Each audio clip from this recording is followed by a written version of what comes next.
I'm ready now. OK， 那我们就来欢迎一下贝跟阿妮。Very nice to meet you all. Then do you want to say a few words first? No? No, gosh. No. Make it simple. Okay. So I'll talk to you about 2 hours, but we take a little break in the middle. And if things start to get boring, or if things start to get that I don't really understand, just ask me questions. So stop me and ask me questions. And we keep it fun and interactive, I hope. I'll talk to you about Vitra first, and then about Artec. And yesterday we had some technical hiccups, and also I was too slow, so we didn't talk about Artec too much, but today we try to stick to 1 hour. Yes. Okay, let's start from Vitra, and before I start with my slides, I'll show you a 5 minutes movie. Actually, this is going to tell you everything that you need to know. So if you are tired today, focus for the first 5 minutes. then you can relax. Okay, let's start. This is a Vitra chair. This is a Vitra armchair. And this is an office full of Vitra. Vitra comes from vitrine. This is a film about Vitra. Vitra makes furniture in houses and shops and slide. In a place where there are few distractions from making furniture. In Val am Rhein. Actually, Vitra is a family from Switzerland, the Fehlbaums. Founders Erica and Willy, their sons Rolf and Raymond, and Raymond's daughter Nora. And then there's the Eameses, the Nelsons, the Pantons, the Garys, and all the other design pioneers. But first things first, Willy Fehlbaum was a man with an inquiring mind. That's why in the middle of the last century, the shop fitter flies to New York.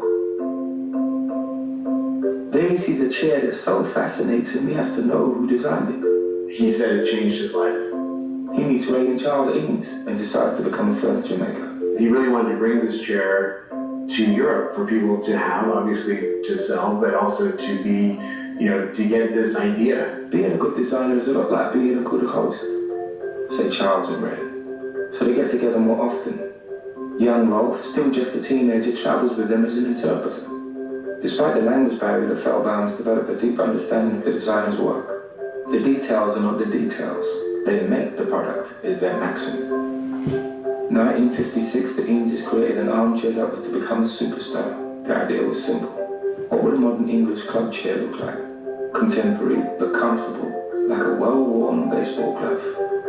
And even today, over 50 years later, people at Vitra still ask, What would Charles say? What would Charles say? I don't care about Charles. Where's Ray? Vitra wants to create furniture that has never been seen before, and works with designers who want to revolutionize the chair. Together they experiment with colors and forms, materials and manufacturing methods that are groundbreaking. Their ideas often provoke serious head shaking among the Swiss engineers. Très painful. In general, Leon was always saying that no, there will be problems and disappointments. It's not possible, so Shit. But after 4 years of head shaking during development of, say, the Panton chair, objects are created that are today considered design classics and can be found in the Museum of Modern Art, New York. It's these kind of constraints and these pressures which I think bring out the best in all of us. It might seem new, but Vitra has always done it. Vitra builds shops. Size doesn't matter, but quality and design do. People have high expectations. And Vitra keeps growing. Some would say it is Rolf and Raymond's fault. They're obsessive collectors. Vitra has the largest collection of chairs in the world. Rolf collects them the way others collect stamps. But where do you put all the stools, chairs, and benches? In 1989, architect Frank Gehry is asked to create a home for the growing collection. The challenge is too small for him, so he throws in a production hall, an office building, the Vitra Design Museum, and even a chair.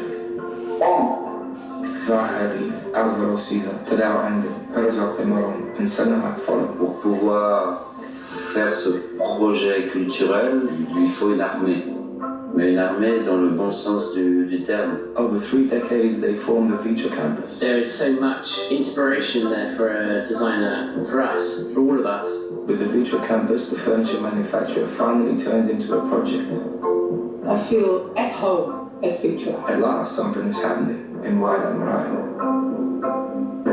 People in the world are changing, and Vitra continually needs new chairs and tables for living and for working. I do my best. Created by an ever-growing group of designers.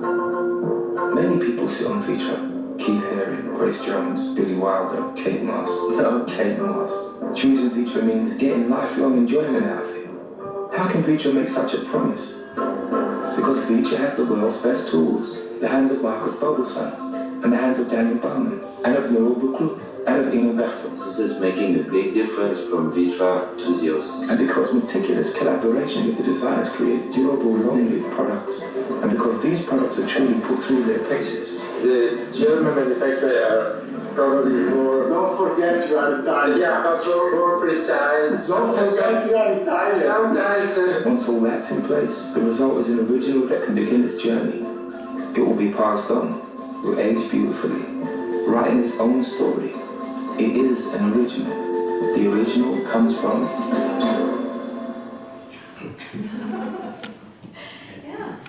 Vitra wants to make lifelong enjoyment for the people. That's the basic goal of the company. And now we go through the whole story a bit more slowly. And again, please do stop me when you want to have a question or when you start to get bored. Okay. Go with the presentation. Here we are.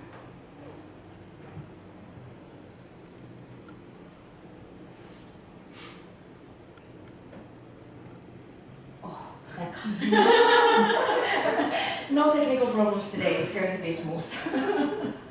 Okay, I'll talk to you first about the Project Vitra, the company, what we do, why we do it. Then, because you are focusing on the consumer market, and so am I, so I tell you a bit about the concept for Vitra Home. Then, if we have time, we talk about the classics, Banton, Jean Prouvé collection. Then the important one is now the Vitra scenes. We'll talk about sofas for the living scene and outdoor furniture for the outdoor scene. And we have new products for these two ranges. So that. And finally, we have lots of new accessories. So I will talk to you about the Vitra accessories as well. First, let's talk about the company a little bit. First, do you know where Vitra is from? Good points. Yes, both are correct, in a way. Switzerland and Germany, yes, correct. This is our head office. It's located in Switzerland, close to a city called Basel. This head office building is designed by architect Frank Gehry. It's a very cool building, I think. And from this head office in Switzerland, if you take a taxi, it takes you about 10-15 minutes to go to Vitra campus, where we have warehouse and factory and Vitra house shop and cafe and so on. But that campus is in Germany. so it's only 10-15 minutes car drive away, but one is in Switzerland, company is registered in Switzerland, and then the production is mainly in Germany. And we talk about Project Vitra when we talk about Vitra. It's a company, yes, correct, but it's a little bit different kind of company. Vitra is a project that includes a lot of cultural aspects. You saw in the film, I think, that we have Vitra Design Museum, for example. In the Vitra campus, I'll show you the buildings later, but we have lots of amazing architecture there. So it's something that it's not so typical for furniture manufacturer. So that's one reason why we call Vitra a project. But another reason is that project is something a bit more flexible than a normal company. Project is something that keeps changing over time. And that's what Vitra is like. So that's why we say Project Vitra. Do you want to translate, or is everyone okay? Okay. Okay. Okay.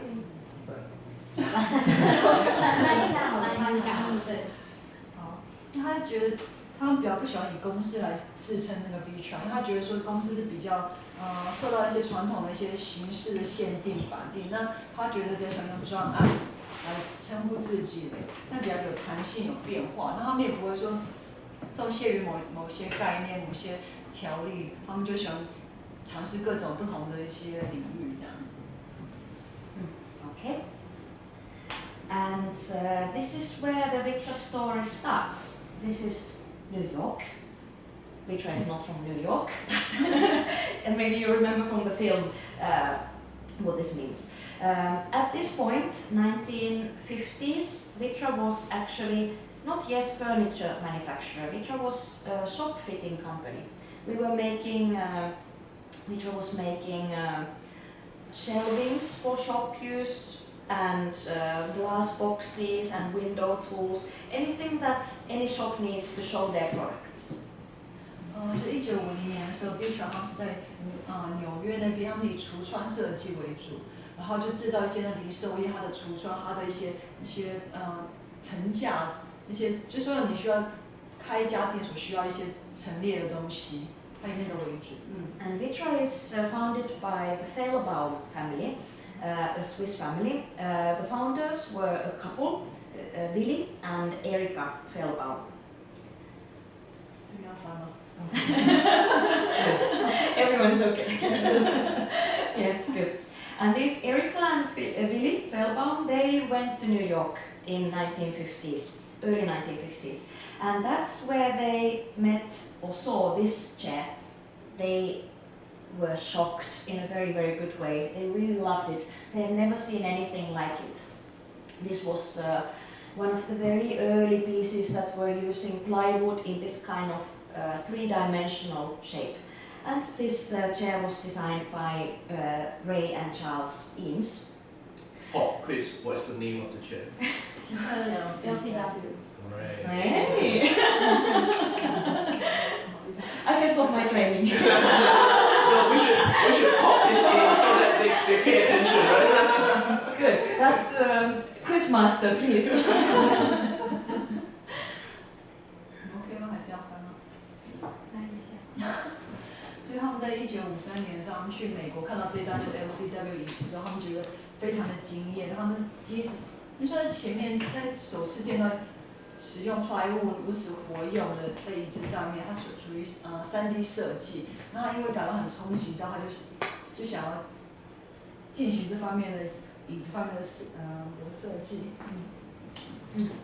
其实是这个造型，因为它是一个比较立体的造型，在前面50年代的时候是没有这个制造能力，在欧洲本身是没有这个制造能力，所以他们看到这个之后就觉得一定要把它搬回家，然后在欧洲里面生产它卖的，所以他们就跟他们去谈。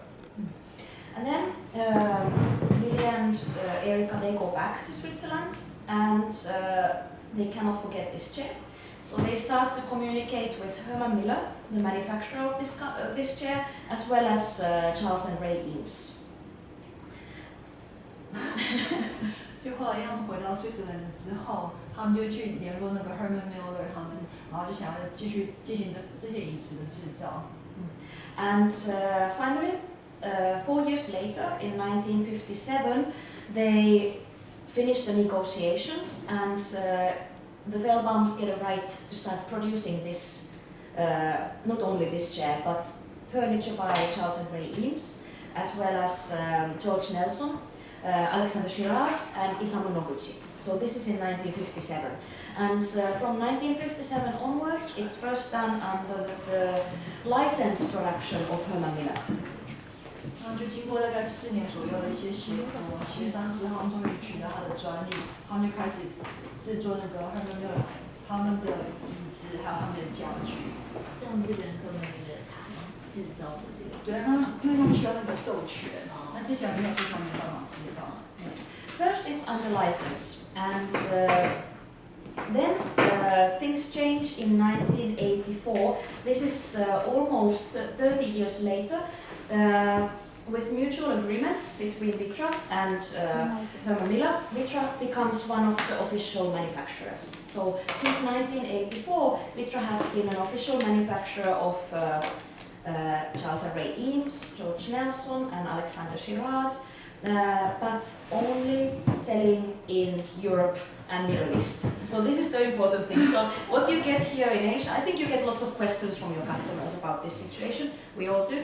But what you see, Eames products, George Nelson products here in Asia, they are by Herman Miller. But there are some exceptions. From Eames we have organic chair, which was actually the first three-dimensional furniture piece made out of plywood in the whole world. So organic chair, Vitra sells globally, also in Asia.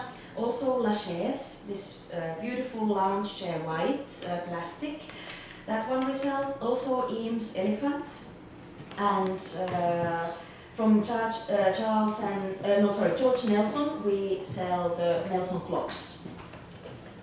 在1984年之后，他们就Vitra 成为他们的官方专门制造他们椅子跟家具的一个公司啊。可是呢，他们有独家代理，他们只能在欧洲跟中东可以贩售，所以我们台湾，你说亚洲很多地区它都不能贩售它其他的产品。那目前只有4样东西可以卖，是那个 lunch chair、organic chair、Eames elephant 跟 Eames bird。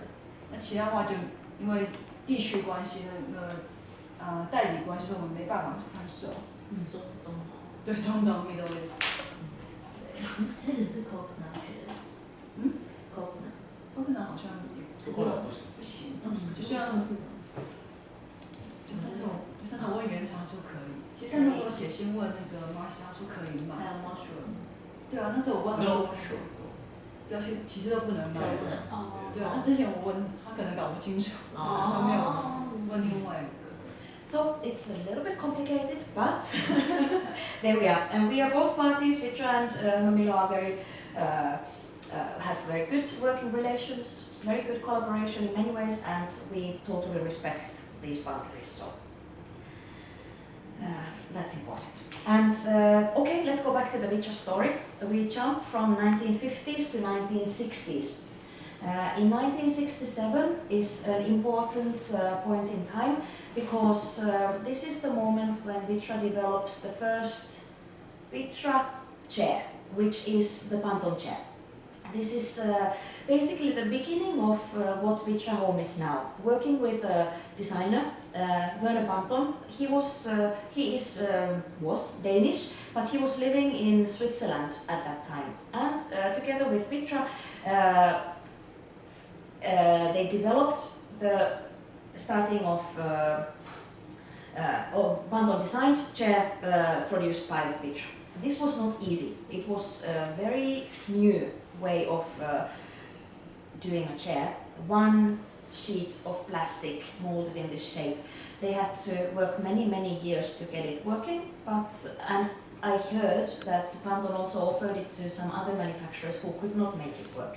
But Vitra got it done, and this marks the Vitra own design production history starts. 那1967年算是他们 Vitra 的一个新的里程碑。他们第一次跟欧洲的设计师共同研发制作那张 Panton chair 的椅子。那在那之前的话，他们都是跟美国为主的一些设计师他们授权制造。那 Panton chair 的话，它那个形状就是像我们坐的这个椅子啊，它的外形在那个年代它属于是比较高科技，比较难制作。他们跟其他家可能有研发过，但是制作不出来，只有 Vitra 可以做出来。We jump another 10 years to 1970s, and again Vitra project changes.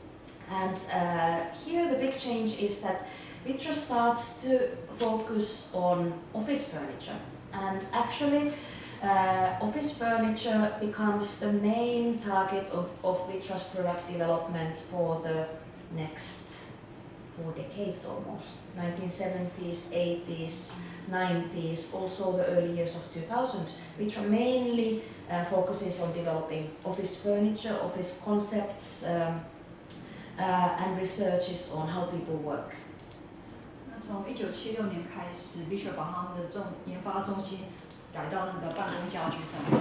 那也是从1976年之后的40年，他们也都是把大部分的可能研发的经费跟精力都在那个办公家具上面。那也是在 Vitra 上是第一家他们研发出整合型的机械零件，就可以调整它的高低、它的椅子的高低跟往前后就是那个倾斜的程度，就是前倾后仰的一个功能。那以前的话，在旧式的办公家具，它就只能上下那种自动调，就是手动调整的。可是 Vitra 的话，是你自己往后仰的时候，它不是有重量嘛？那它就自己会调整它的角度。那这算是一个比较创新的一个创举。Maybe you already talked about the Vitra mat, the synchronized mechanism. Yeah. Yes, no problem, no problem. Now you have heard it. That's good. So this is the first one, Vitra mat. Looks like this. That's good. That's good, and yeah, revolutionary because it's focusing on design as well as the ergonomics. So the first synchronized mechanism is used in this chair, and you have already heard it.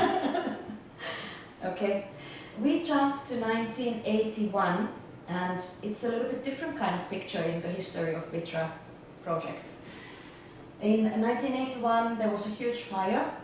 Everything burned down in the Vitra campus, so the factory and the warehouse and every other building all gone. If you want to say that part first.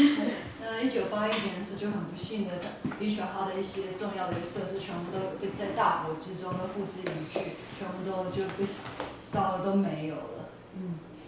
And at this point, the company management had changed. It's a family company by the Fehlbaums, but Erika and Philip, who went to the US, they had already passed on the company management to their son. So at this point, it was Rolf Fehlbaum who was the head of Vitra. And Rolf Fehlbaum, he was the one in the film with lots of robots in his background. He's a big collector. And Rolf Fehlbaum saw this huge disaster as actually an opportunity to do something different. So here is the starting point of what is now Vitra campus. First, he invited English architect Nicholas Grimshaw to come to the campus and design the factory building and warehouse building. And the idea was that Nicholas Grimshaw would develop design all the architecture of the campus. But after the first year, when the factory and the warehouse, the most important things were done, they changed the plan and they decided to start inviting lots of different architects to design the other buildings of the Vitra campus. 那也就是在这大火的时候，大火烧了之后，他们刚好他们的管理就是他们是家族企业嘛，那他们管理阶层刚好也有一个转变，转给他们第二代那个 Rolf Fehlbaum。然后他的话，他不认为这是一个灾难，他反而认为这是一个转机。那他就趁机去找了英国的一个建筑师叫Nicholas Grimshaw。然后本来找他是想要设计整个 Vitra 的园区，所有的都想请他设计。可是，在建设完第一个他的工厂之后，他们忽然他们经营的理念，他们的那个想法又改变了，他们转为在邀请更多的一些建筑师跟设计师，然后一起共同合作，把他们 Vitra 园区里的其他的一些建筑设施把它给盖好。And these are just some of the buildings in the Vitra campus now. So some of the architects that Rolf Fehlbaum invited to the campus were Frank Gehry, who designed the left top picture Vitra Design Museum. He also designed one of the office buildings. Then down here you see Zaha Hadid's building. This is a fire station. Now you can understand why fire station was needed. It's not anymore fire station. Now it's used for conferences and events and so on. But originally, yes. And on that side, on the top, we have a building by Alvaro Sisa. The funny bridge between the two buildings is something that actually opens. Let's say it moves up and down. And now it's a blue sky day, so the bridge is up. It doesn't stop the view to the fire station. Behind you see the fire station. But when it's a rainy day, the bridge comes down, and then it covers the workers from rain who have to move between these two buildings all the time. This was by Alvaro Sisa. And then down here you see a conference pavilion by Japanese architect Tadao Ando. What's quite remarkable about these architects is that when Rolf Fellbaum invited them to design for this Vitra campus, they were not famous at all.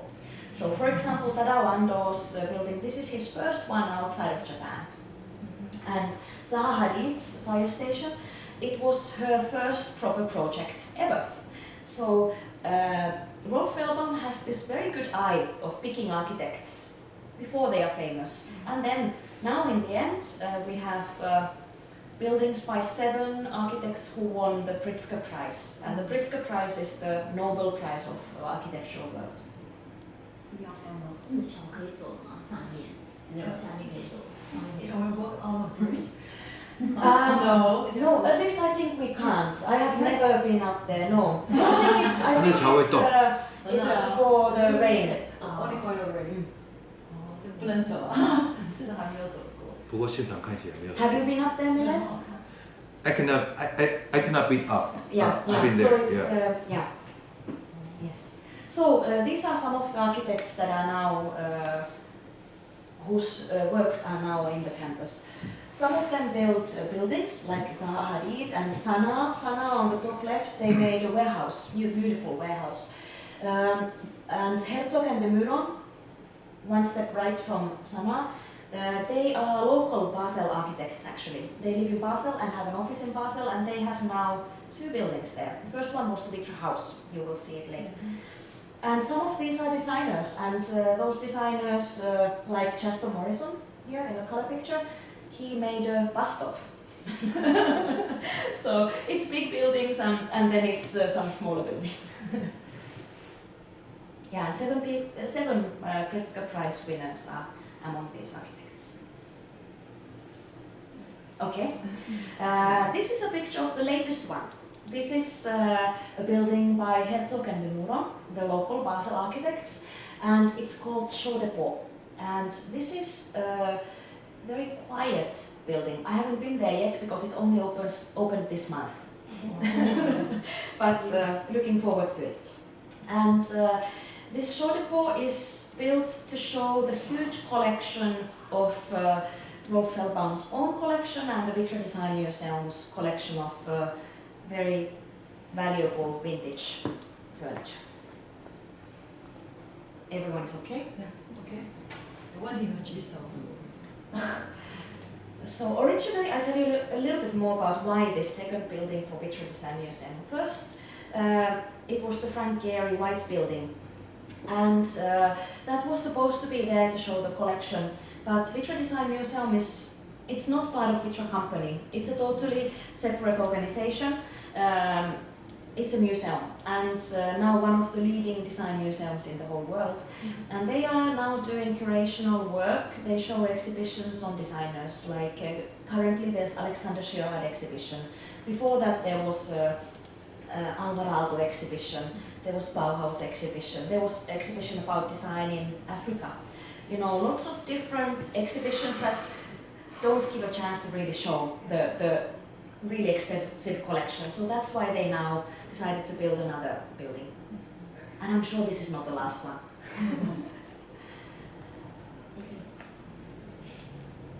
Can I go ahead? Okay. 可以吗？ Yeah, if anyone has questions, just... 没有的话就跳过去了。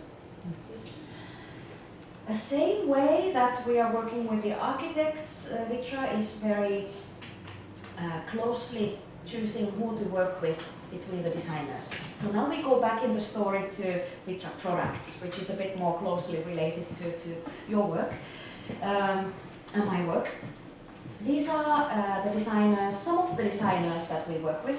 Some of them are really masters, classic masters like the Eameses and Werner Panton. We have Jean Prouvé and Alexander Girard, and we have Isamu Noguchi in the middle. So these masters are part of the designers of Vitra. And then the color pictures are designers who are currently living, alive, leading designers in the design world. You know some, Rolex, Jasper Morrison, Alberto Meda, for example. Do you know this one next to Meda? These two? This is a trick. Anyone knows? No, it's okay. They are from the UK. They are called Barbara and Oskaby. And they designed, for example, Tipton chair, which is in the... yes, perfect. Which one should I finish? Read about it. Okay, yes, good. So, it doesn't matter. It's totally okay that I jump in. And with these designers, Vitra is working on very long-term collaboration actually. So for example, the Burulex, we have been working with them since 2004 or so it's more than 10 years already. They were very young that time, they're still not old. And it's a true collaboration. They bring the design, and what Vitra brings is expertise on engineering, manufacturing.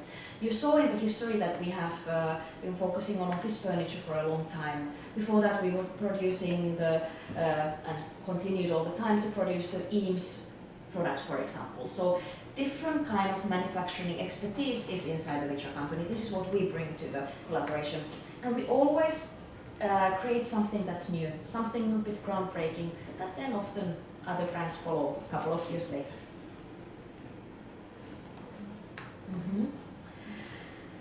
We go back to the history a little bit. This is getting quite close to the current day already.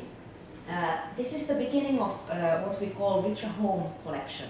So we had been focusing on office furniture, but 2004 the management decided that it's time to start developing home furniture again.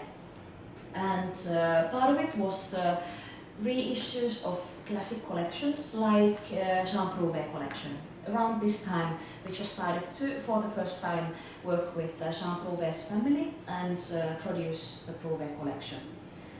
And some of them are with the designers from the previous slide, current leading designers. Okay 吗？没有反应是 OK 吗？ Good, good. And 疑问请举手。 2010 is another important moment because this is when the Vitra House was built, and the Vitra House is the home for the Vitra Home collection. So finally we had a place to actually display the really wide Vitra Home collection. This is designed by the Basel architects Herzog and Demur. And the next slide sums up the history in one slide. So we can say Vitra 1.0 is Vitra making the shop fittings. Vitra 2.0 is the big change in the project towards office furniture manufacturing. This hasn't ended. Vitra is still very big in the office furniture and office concept world. Then Vitra 3.0 from the Vitra Home perspective, very important point when Vitra Home collection was launched. And Vitra 4.0, what is this?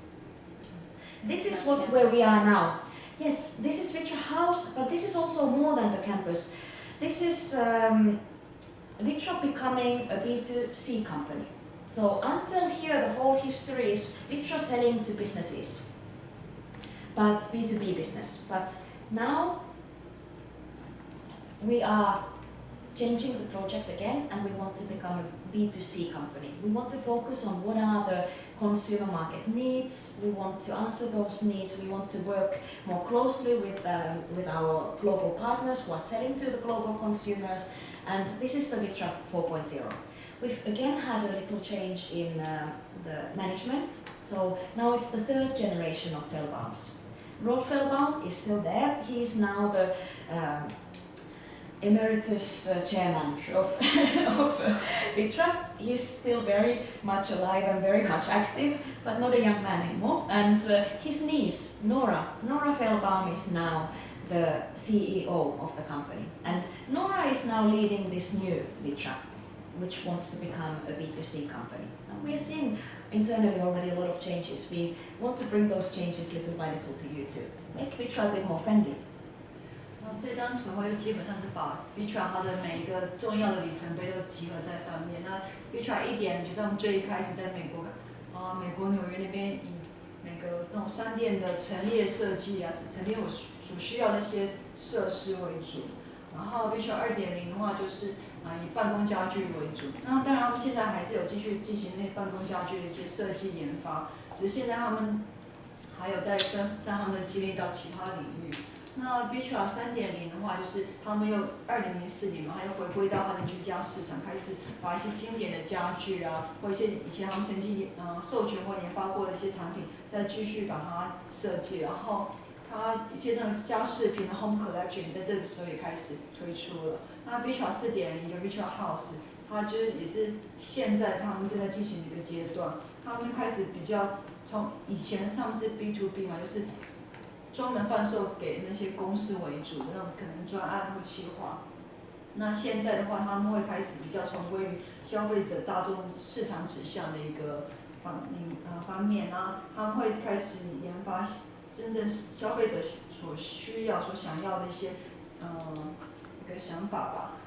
对，主要是这样。然后他们现在刚好第4阶段也是他们的管理阶层也有改变，他之前那个 Rockford 他已经算是半退休状态了，那已经把他的管理阶级那个权限交给他的外甥女还是侄女那 Nora， 那现在是由他来负责。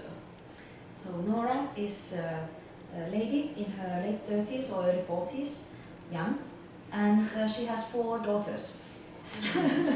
Most recently, the 4th daughter was born after Milan Fair, and she's back in the office. So we have a bit of a power lady in the top now. Yes, we have a working mother. That's the new CEO. Next, I'd like to tell you a little bit about the reasons why people might be wanting to choose Vitra. Why do we think that Vitra is different? One of the reasons is definitely coming from the expertise in these 3 segments. Vitra has been making furniture always well designed and beautiful and functional and reliable, long-lasting furniture. And it's made for public spaces, it's made for offices for a long time, and it's made for homes. All these areas need different things. Home needs items that people can feel emotionally attached to, fun, comfortable, welcoming. Office needs ergonomically satisfying products. Public spaces need very simple and sturdy products that lots of people can use for a long time. And having this history of meeting needs, such different needs, makes Vitra manufacturing very strong. And manufacturing is done together, so we can use the synergies, we can use the expertise of all these 3 fields for the product development. So this is one of the strengths of Vitra. OK 吗？这边翻译一下好了。对啊。那 Vitra 主要它有分成3个领域吧，一个是那种公共商用空间，一个是他们办公室那种办公家具，然后还有一个就是居家空间。那它每一个领域他们会根据不同领域的特色来制作，他们或需求来制作。像商业空间的话，他们就是主要是简单明了，然后比较耐用，然后可能也是要简单对，然后也是要经济考量，然后可能是要使用一些不容易坏掉的一些可能材料和设计。然后居家空间的话，又是比较需要那种情感指向的，他们需要在你看这些家具，你回家的时候，你会觉得是被欢迎的，是被感觉是很舒适的，而不是说感觉有点排斥的。那办公家具的话，就是需要经济考量，然后要实用，因为他们需要大量购买，所以太贵的话，那就不太符合经济效益。This is what Vitra public spaces would look like. For example, airports, we do a lot. Yeah. Vitra offices. This is the expertise of Ben. He can tell you a lot about our office concepts, if you are interested. This is our expertise, yours and mine, Vitra Home. So these 3 segments are now all part of Vitra. And what's not mentioned here, but it's still all the time existing, is the shop fittings. So Vitra has been making the shop fittings not only in the history, but also all these years and also now. And next we talk a little bit about the shop fittings. shop fittings 店面。他说现在就是虽然说好像没有很明确的有在替店面设计，但其实他这个从最一开始的。我来这个，是这样的，就是Vitra 的话，除了刚才说的 project Vitra， 其实它里面还有叫一个project retail 这块，不过以前是放在 display 上面。那你上 Vitra 网站的话，你看到 display 然后 Visona 这块，这块一般来说我们不会说，因为它是属于等于是零售业务那一块或者是做橱窗所有的，比如说我们是跟campus 合作，我们帮他设计了一个很漂亮的一个橱柜，然后比如说 Coach， 我们也是他也是我们的一个客户，去做一个这样的展示，样品展示空间，然后利用空间上面的一个几何去设计不同的层架，然后是比较突出的一个东西，并不是说你层架排列起来就是一个平面，它可以做成很多凸面的东西。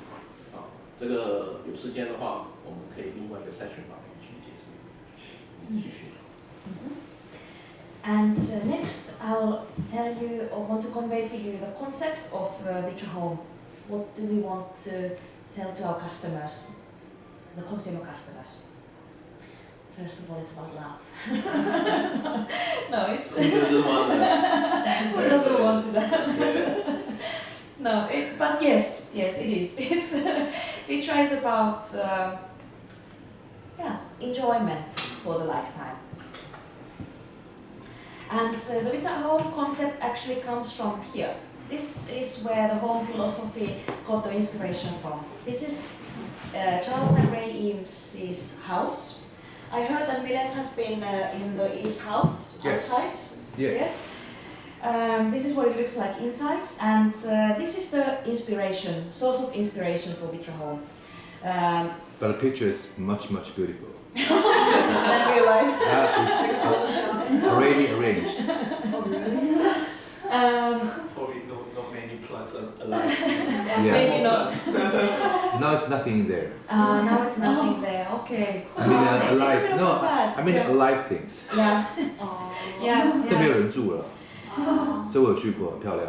What's inspiring for Vitra is that this is the designer's, really top designer's house. And yes, you can see Eames lounge chair there, but it's not like a showroom of Eames furniture at all. You have a lot of green, you have a lot of books, you have a lot of crafts items, really cozy, comfortable feeling in this house. And the Charles and Ray Eames, they were selecting things that they love, they were receiving a lot of things, and then they arranged it in their own way. And this is something that Vitra believes is the essence of comfortable house. So that's why it's our inspiration for Vitra Home. This is important part, so maybe you can say a few words. 那他说，就是 Vitra House 嘛，最一开始的灵感其实从他们那个 Charles and Eames 他们家里面，他们实际上的家开始起了灵感。那他的话，他不想要把这个用像一个一般就 showroom 是比较死板，然后充满那种商业气息。他想要做成比较充满了居家的感觉，像这里面的话就可以看到很多那种可能绿化植物啊、书籍啊，或者是一些可能手工艺品之类的，感觉是比较可能和谐之类的，这是 Vitra 比较想要呈现的一个氛围。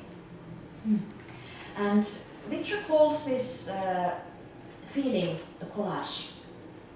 For us, the selection of different kind of items and arranging them in your home in your own way, your own taste, we call it collage. And we believe that people are most happy in their homes if they have chosen items that they love. It doesn't have to be from any certain era or any certain country or any certain taste or material. It can be a mix. And that is then your mix, and that's what makes you feel happy in your home. This collage is the key to Vitra's home. So, for example, we have another brand, Artek. Artek is definitely from Nordic countries. It's definitely from 1930s, modernist era. It's very clear, but Vitra is not that. It's also that, but not only that. It's not about mid-century American design. It's also that, but not only that. It's about a huge collection of different kind of things, and we believe that people are free to mix them into their own collage. 那 Vitra 的话，他们是认为你在购买居家的家具或者设计自己的家的时候，并不要局限于某一个特定的风格或某些特定的一些文化，他们是觉得是多元文化，不同的可能材质、器物啊，你都可以照你所喜欢的来自己来搭配，然后把它融合在一起，就是照你。就不要说被什么东西给局限住，照你自己喜欢来搭配。然后，If you want, we can take a look at this next page because here we explain it a little bit more detail. And so, what is the collage in very practical terms? The collage could be a mix of traditional items and modern items in your home. It could be a mix of handcrafted items and industrial-made products. It could be a mix of items that you got from your grandmother and then items that you found yourself. It's a different feeling towards that kind of two items. It could be decorative items, very glamorous items, and it could be also practical, functional items, high-tech and low-tech. And mixing all this in your own taste gives you your collage. Mix and match. Yes. Yes. Mix and match, select and arrange collage. Yes, this is it. I could tell from your comment that you understood. So, I show you some examples of what the Vitra collage looks like. What is a collage of these different materials and different nationalities of designers and different eras of design when they come together, made by Vitra. Here is one type. You could make it like this. It looks beautiful, although you have one table with mix and match. Or you can make it a bit more quiet and harmonious, like this. These next pictures are from Vitra fairs. This is from IMM fair in Germany, in Cologne, and even our fair booths, they are based on this concept of collage. We try to make them as real as possible, look like someone's home, but in a collage way. This is from Milan, Casa Vitra. We had a fair booth, but we also had a big room full of Vitra collage. It looks like this. And here is from Vitra House. If a person doesn't know, it doesn't feel unnatural at all, but the lightings are from Alvarado in Finland, 1930s.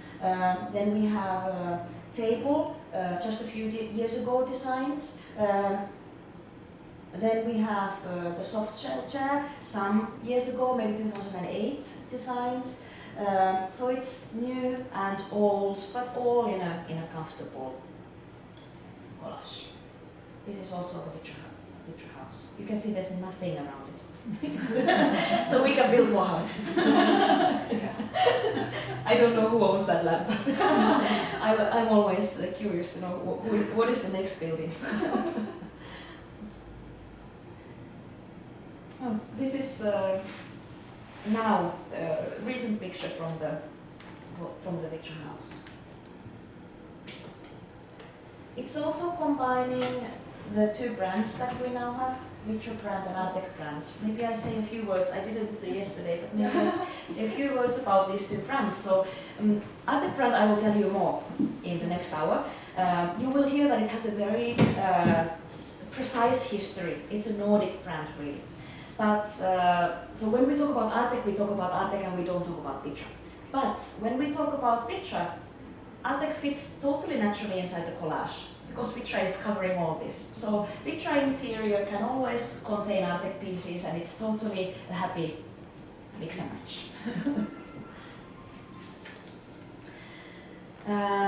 Then I would like to show you two slides that shows a survey result. We are back in the whole My Vitra issue. And this slide is showing some survey results collected from people who visited Vitra stand in IMM. They came to Vitra stand and we were asking them, why did you come? Why did you choose Vitra? And maybe this gives some hints on why people choose Vitra products, what Vitra means to people. They replied that they come because Vitra is globally well-known brand and products. They came because they see Vitra as an opinion leader brand and a must in these fairs. So if you go to a fair, you must see the Vitra stand, even if you have 24 halls like in Milan. But Vitra is a must. They also see that Vitra stands for high quality, and they expect that Vitra stand will show the latest lifestyle trend.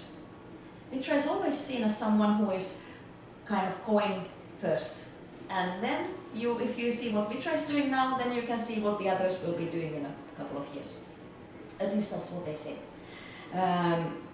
It also shows a broad collection of environments, this kind of scenes that we saw, and people also commented that the collection is so wide that you can set up your entire home with Vitra products.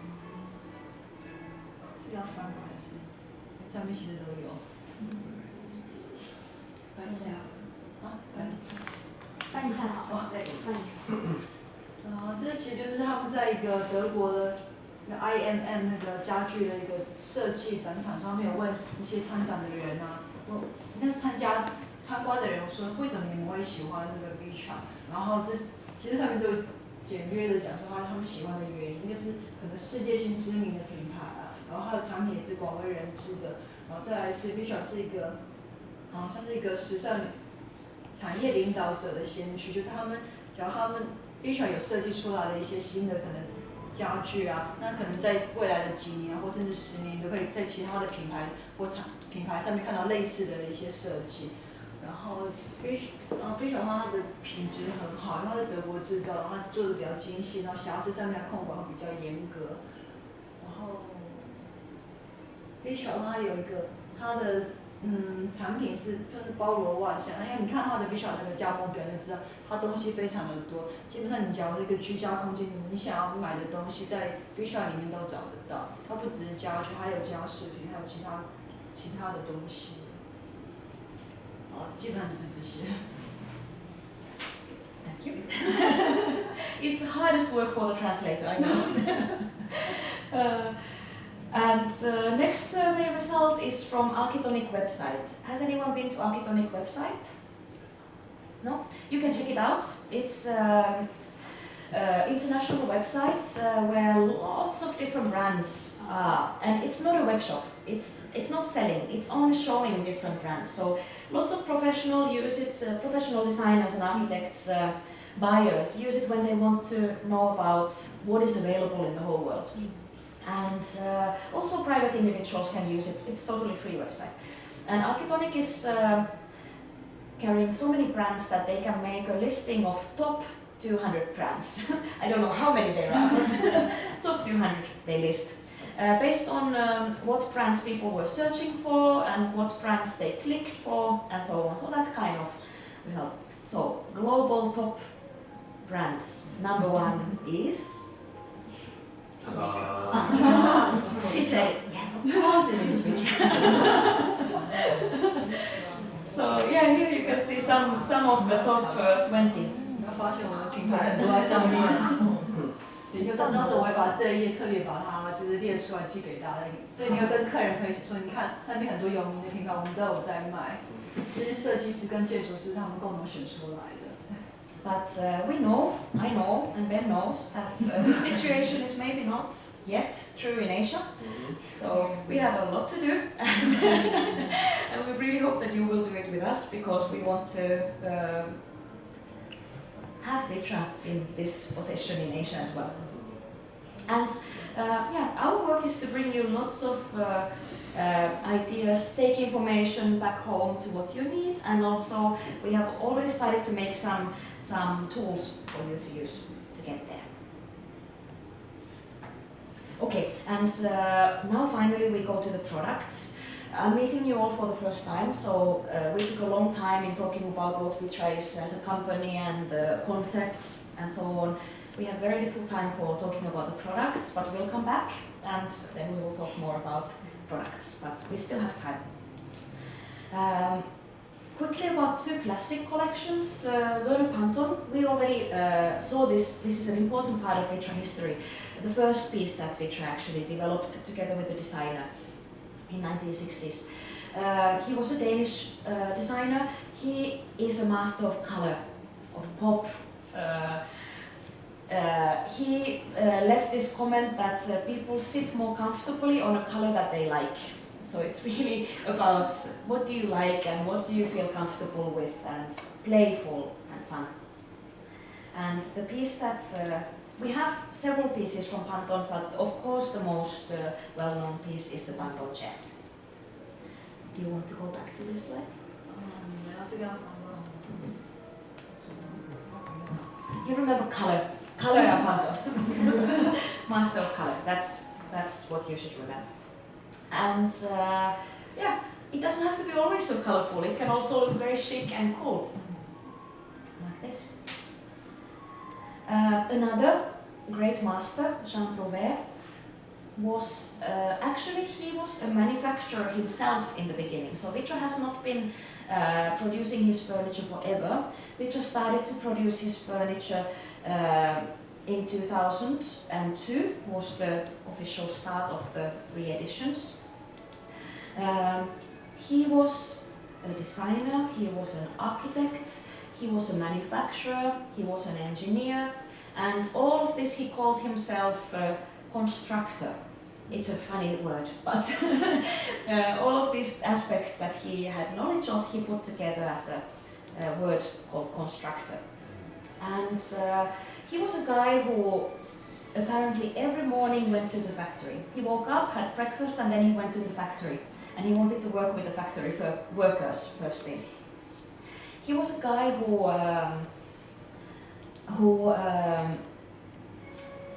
designed a prefabricated house for Africa. In Africa, when they needed more housing quickly, he designed a prefabricated house that can be easily built on site.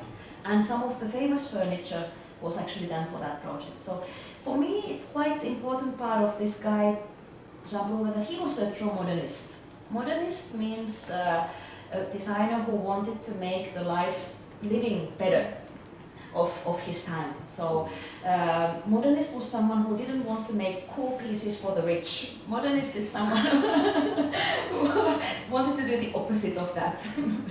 Yeah, this is what I like about Jean Prouvaire.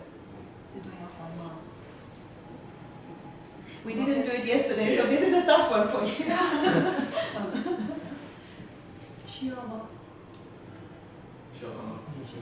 Okay, please. Yes. Not cool things for the rich, the opposite. And architect, designer, engineer, all to put together, and factory owner. That's Jean Prouvaire. So basically, we buy the factory over.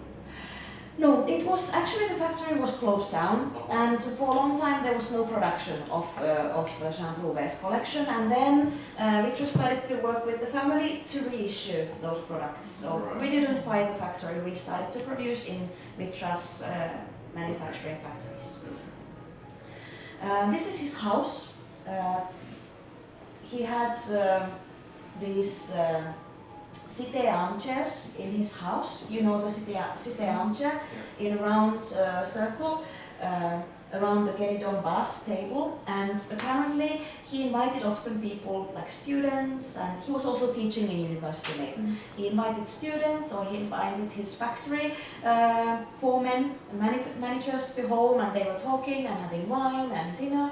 And his daughter tells that sometimes when she woke up in the morning, these people are sleeping on the city. So they stayed overnight. Wow. He seems like a nice guy, I think. This is in France, and what is the city of, is it Nancy, I think is the home city of Provence. I have to check, but I think it's Nancy in France. And this is what Cité looks like now by Vitra. It's the same, basically. We make it with the same leather belts as in the original design. Some of the very important pieces of the Prouvé collection are these standard chairs. This shows his skills as not only a designer but as an engineer as well. So it's not typical structure of a chair. You have very small front legs and you have very thick back legs, and this is because he realizes as an engineer that you need the most support to the back legs. Of course you don't have to make it so obvious, but he did, and it's very cool, it's very very easy to remember because of this philosophy. Yeah. We also make it the standard chair in SP, a plastic version, which gives you lots of colorful combinations. Interestingly, in France, he's French, and in France, in shops, I see more SP than classic. In Asia, I see more classic.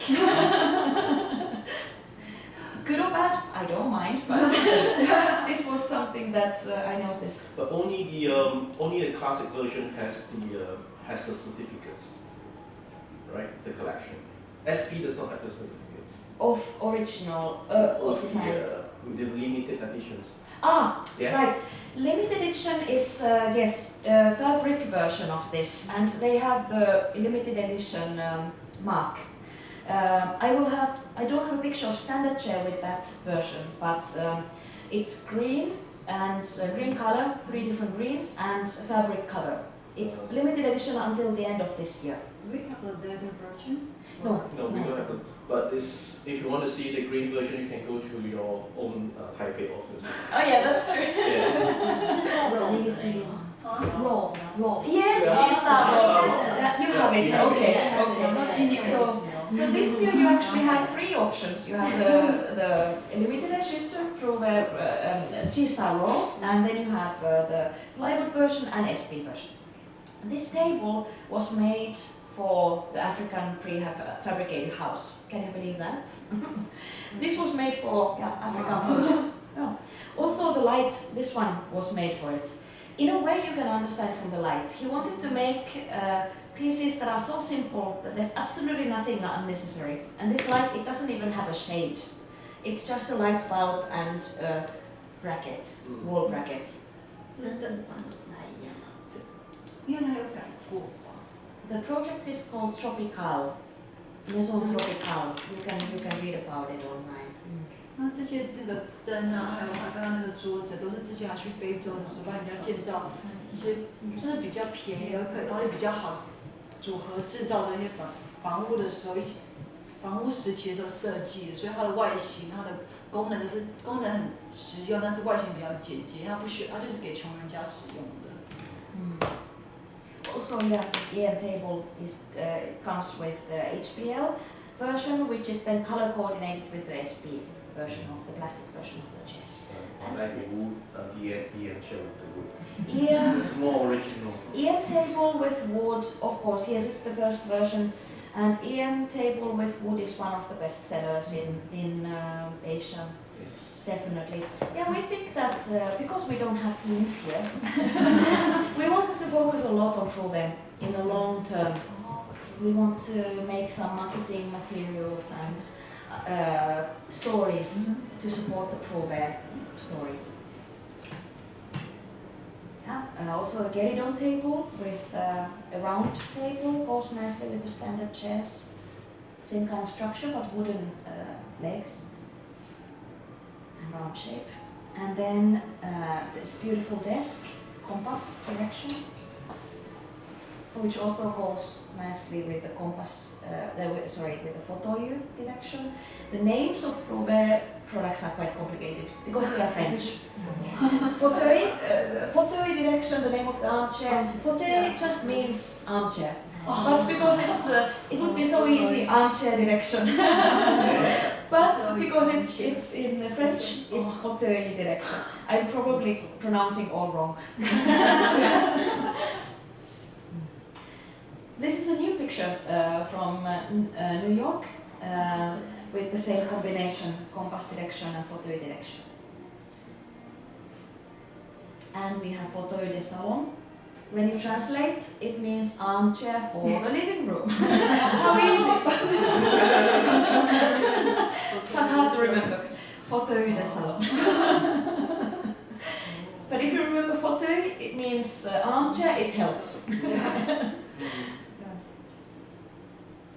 Yeah, this is the mark. Yeah, this is the mark. We accept orders until the end of this year, so it's a good timing now. The mark is easy to be trouble. Ah, okay. So in the beginning, yes, okay. Yeah. Do you know how many limited number they will do? They will do any number, so it's a limited time edition. So any number is okay. They will make it until the end of this year, and then we don't promise anymore. So time limitation. And the collection or the collaboration started from here. This is the this is the G-Star Raw office, and the owner of G-Star is a super fan of Prover. And when he designed, he asked famous architect of his Oma to design their new head office in Holland, in Netherlands. And he wanted to have all office furniture by Jean Prover. Well, because he wanted to have a lot of it, we said yes. And we brought back from Prover's collection lots of office furniture that was not produced now. It was Prover made it for many office projects in his past. And we had the drawings, or Prover family had the drawings, and we brought it back for this project. For example, this kind of setting. And because this was a great project and we brought them back for this limited time, 2 years, we are selling it for other people as well. Not only for this office, but for other people as well. And we asked the G-Star design team to choose the colors. So it's actually different colors. It's now greens, industrial green and antique green and so on. In their own office it's white and brown. But they designed the colors for it, and these are the same re-editions that we made for the office, which are now only for 2 years available for the rest of us. So it's a good chance for G-Star fans and Prover fans. And they're so beautiful. Okay, then some new products. Landing chair. This is for outdoors, and although I say new product, it's actually a re-edition from 1939. It was designed by Hans Corey. I'll show you the name of the designer again. Hans Corey. And it was designed for Swiss National Exhibition, which is a bit like the Expo now, but not for the world. It was only Swiss National Exhibition. And Swiss people therefore really love this chair. And actually, we brought it back, Vitra brought it back as a Swiss company 2 years ago, but only this year we are able to sell it to the global markets. Why? Because the first year there was so much demand, so many orders from Switzerland, that all our production capacity was used for the Switzerland market. And now finally we start to be able to sell to global markets. So now it's available for you. 所以这个是最经典其实它是1939年就已经设计了，可是它是到最近才开始帮忙，开始生产制作，对的。但是它是2年前就开始制作，但是因为他们瑞士本身他们太喜欢这张椅子了，所以第1年的产量全部被他们瑞士人本身全部买走了，然后现在第2年才开始有数量可以卖给其他国家的人。And a bit about the chair itself, it's only made of aluminium, so all aluminium chair. And quiz, how many holes?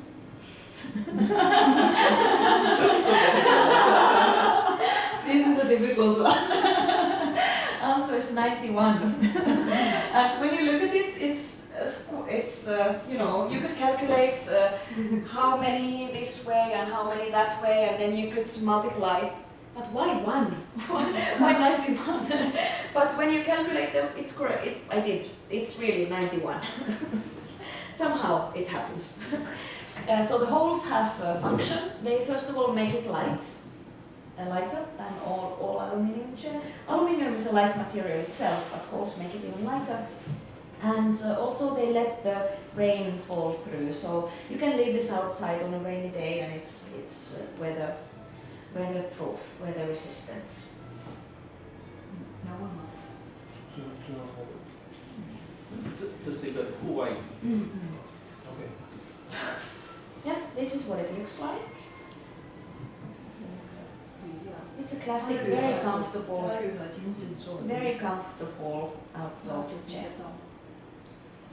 And then the next one, new outdoor furniture, also indoor, not only outdoor, but both indoor and outdoor furniture, called Belleville. Belleville is by Ronan and Aaron Bourlex. They are also French, like Prouvé, and this was brought to market in 2015.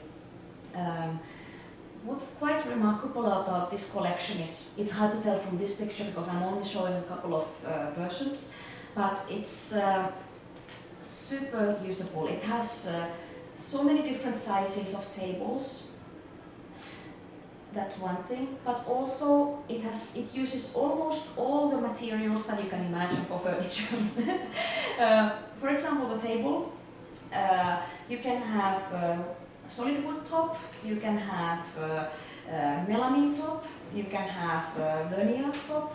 Also, if you want to use it for outdoors, we have solid core top, so almost any material for the tabletop is possible. And the table legs are always metal legs. Because table needs to be a bit sturdy, heavy, we use metal legs. The chair, opposite, we don't want chair to be heavy, we want it to be light, so we use plastic frame. The legs are always plastic, but it looks like a collection that is using the same material. Chair always light plastic frame, you have veneer seat, you have plastic seat, you have leather seat, you have fabric seat.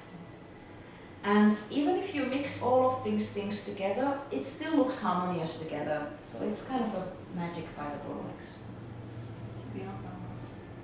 那这是布鲁克兄弟他们设计的椅子跟桌子。那它这个它的桌子有很多不同的大小，只是在照片上面可能看不到的。到时候你们价目表上面有没有这一个？没有的话，我到时候把这一段再有吗？价格应该就是一样的，今年的话应该还没有改。然后它这个布鲁克兄弟，它是把所有你能够想象运用在家具的那些材料，它都有使用在它的桌子跟椅子上面。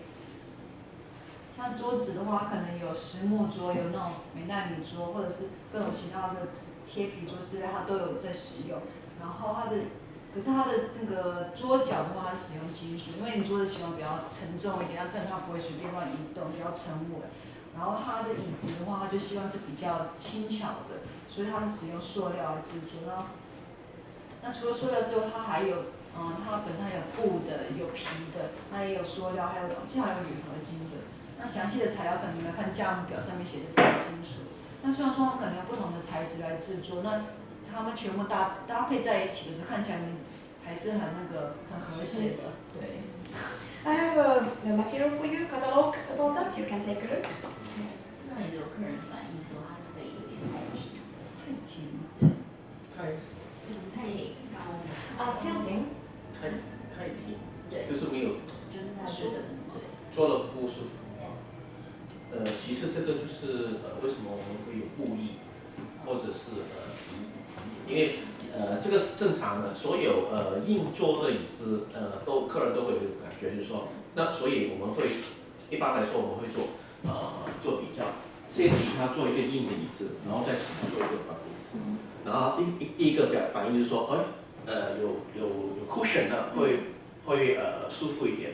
那当然，因为 cushion 是可以帮他减轻这个背的受力，这个是一定的。然后再下来可能比较说就是为什么设计师会考虑出到3到4个不同的品类，因为除了舒适度之外，其实我们要考虑到它的功能性。毕竟你这个椅子它的用途是并不是给你做8个小时的工作椅，它是给你做在餐桌然后用餐可能半个小时到1个小时的一个用途。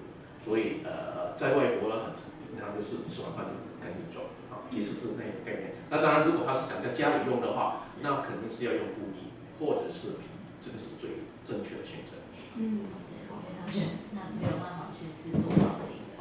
因为我好像没有记得。我们展厅里面有吗？没有，就是我们之后会定，只是现在还没有下单，预定会定。对，一定的话定4个不同的材质都一样。对，那这样的话它有比较，然后这还是比较好sell的这块。要不然他没有比较的话，你跟他说天花龙最好少一点。One more very nice point about this collection is that it's very reasonable price. So quite easy to get yourself nice, comfortable design furniture for outside. The availability of the colors, they are 6 colors, right? For the plastic, 5 or 6.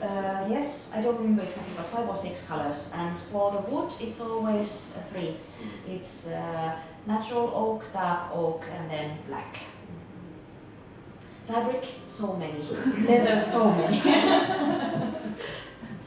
Hull, you know, I think. So Hull is by Jasper Morrison. We talk about him a little bit more with the sofas, so I skip a little bit. I just want to show you the new one. I don't have a good picture, I'm sorry about that, but we have now a seat cushion, attached seat cushion version of Hull. This is a new one. So you see it here, here, and here. This was in Milan in the Vitra booth. It's attached permanently. You can't take it out. It's attached. So this is not seat dot. This is not seat dot. This is a different one. This is an attached cushion, and it really changes the seating comfort. It really changes the look of it. You have lots of different colors that you can choose from, and you can use any shell color, any lead color combined to any fabric color. So you can make really your. Can I buy it separately? No, because it has to be at the factory attached. It cannot be afterwards attached. You have to make holes to the seat shell. Yeah. 就是椅子的话，上面的垫子它是在工厂里面就已经把它粘住了，你没办法分开来买。说你不是说一个客人家里面有一张类似的还有椅子，你就想要再买垫子，那不一样，它不能移动。But if you mean afterwards, if you already have a version with this fabric and then it gets dirty and you want to buy another one, then I think it's possible locally. So to replace it, but for a normal Hull chair without this, afterwards you cannot because you have to make the holes. Yeah. 他说，假如这个坐垫脏的话，那你可以再买新的。对，因为它下面有一个椅子还要钻洞嘛，那只能在工厂里面才可以钻。对，如果只是买新的那就可以。Just a sneak peek for you. We also will have next chair by Jasper Morrison. This is coming end of this year, early next year. And next year this will be also outdoor version. First one will be indoor, but wait for the next one. It will be available for outdoors. It will be again reasonable. It will be very beautiful. All plastic chair. So we talk about that more later. Just to reveal that, this is actually a rotating part, not it's actually a flipping part. 所以这跟刚才你那个问题一样，因为它毕竟这个是一个靠背嘛，然后 Jasper Morrison 设计这个椅子的时候，它其实后面是做了一个机关，它这个是可以往后倾大概15度左右，这是一个很好做的椅子。And then about about sofas. We have been focusing on sofas now for the past 3-4 years, and the new sofas that have been introduced in this time, they are Mariposa, update of Boulder sofa. You know Boulder, but update of the Boulder sofa, and most recently soft modular sofa. And these latest ones, what we have updated is everything. So most importantly, we have updated the cushions, so the seating comfort. So the new sofas of Vitra are very comfortable. They are much more comfortable than what our sofas were before, because they have been now all renewed. So I warmly recommend these. I know you don't have them yet here in the showroom, but I will talk with Miles. Let's see. We have also worked a lot on fabrics. I brought you here 3 new fabrics that are original Vitra fabrics, developed together with Hela Jongerius, and these are now available for the new sofas. Oops. System there. And I would like to take, I will pass this on, and I hope you take a look, because unfortunately I can't leave these samples. In Asia we only have this, so I have to take it home. but later, of course, they will be available. Yeah, and you guys will have fun to see. Yeah, and now today you can take a look of the new fabrics. So that's part of the sofa. More fabrics, new fabrics. And one more thing that we think is important for the sofa is materials to help us globally sell them in the showroom. So what we've created is, together with the design team and architect team of Vitra, who usually work with Vitra house displays, we have created this kind of materials that show how they could be displayed. So, for example, here we show Mariposa in certain mood. This is a classical mood. I show you, here you can see it in a natural mood, and we have one more young mood. So you can use this to show your customer, for example, if you have one in your display that if you want to have it in a different color, you can combine it with this kind of furniture, and this is what you can make it look like in your home. And then we show how you could show it in your showroom, what kind of items you could combine it with, and this makes it a Vitra collage looking. And this is what we hope that the global showrooms will start looking like. And we even tell you the other pieces. These are not Vitra products, these rugs, but we show you what rugs we would combine. What type of rug we would combine it, even if it's not a Vitra product. So we give you a lot of information on how to use the sofa. And these materials I have for Mariposa, Boulder and soft modular sofa. And I have printed them for you now. And I will also give you the data in PDF so you can take a look. And really I hope you use them for your own inspiration and also inspiration for the customer. 这些材料其实本来都是 Vitra 内部设计师就是他们自己沟通的时候使用的。那现在他们把这些那个辅销材料都是release 给我们看，所以以后你们在可能销售给客人的时候，你们可以拿这些那个辅销材料给他们看，说我们要怎么样搭配比较好，或者说你们可以再买什么家饰品啊，买什么地毯啊，那搭起来看起来的样子，可能就是照片上面那些那个氛围。那之后等到原厂把那个资料寄给我的时候，我会把 PDF 资料寄给你们。And we will keep producing them for different kind of fittings, settings, scenes, collages, and we will start sending them to you regularly. Now a few words about, pushing time, but a few words about each of those 3 sofas. Soft modular sofa, first of all, looks like this. This is the latest, brand new. You have to sit down to know it, but the seating comfort is superb. The seating is not too soft. It's a firm type of sofa, but the top layer of the foam, a couple of centimeters on the surface, is memory foam.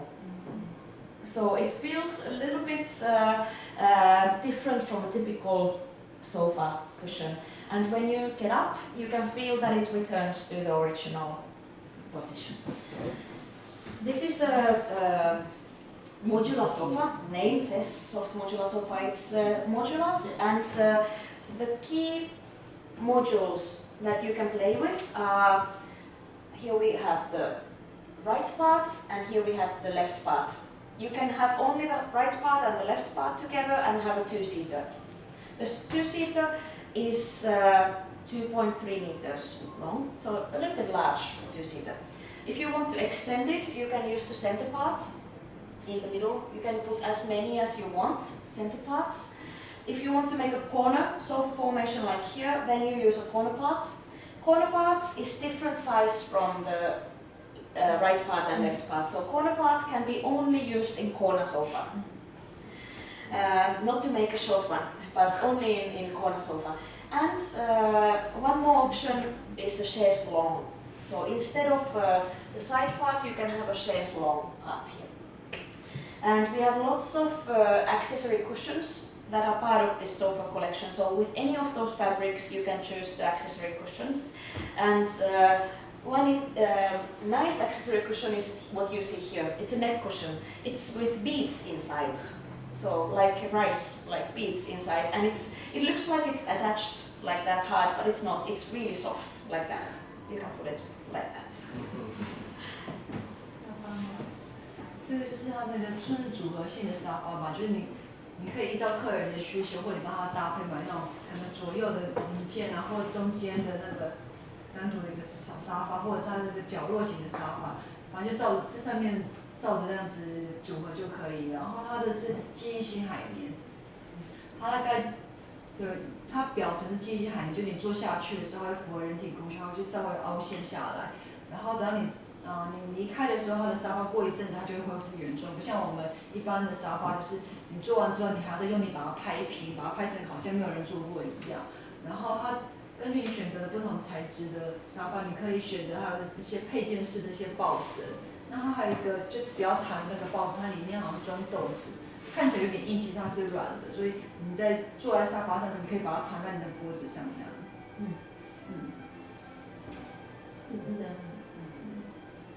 是一个新的沙发，算是新的沙发，对我还没有进。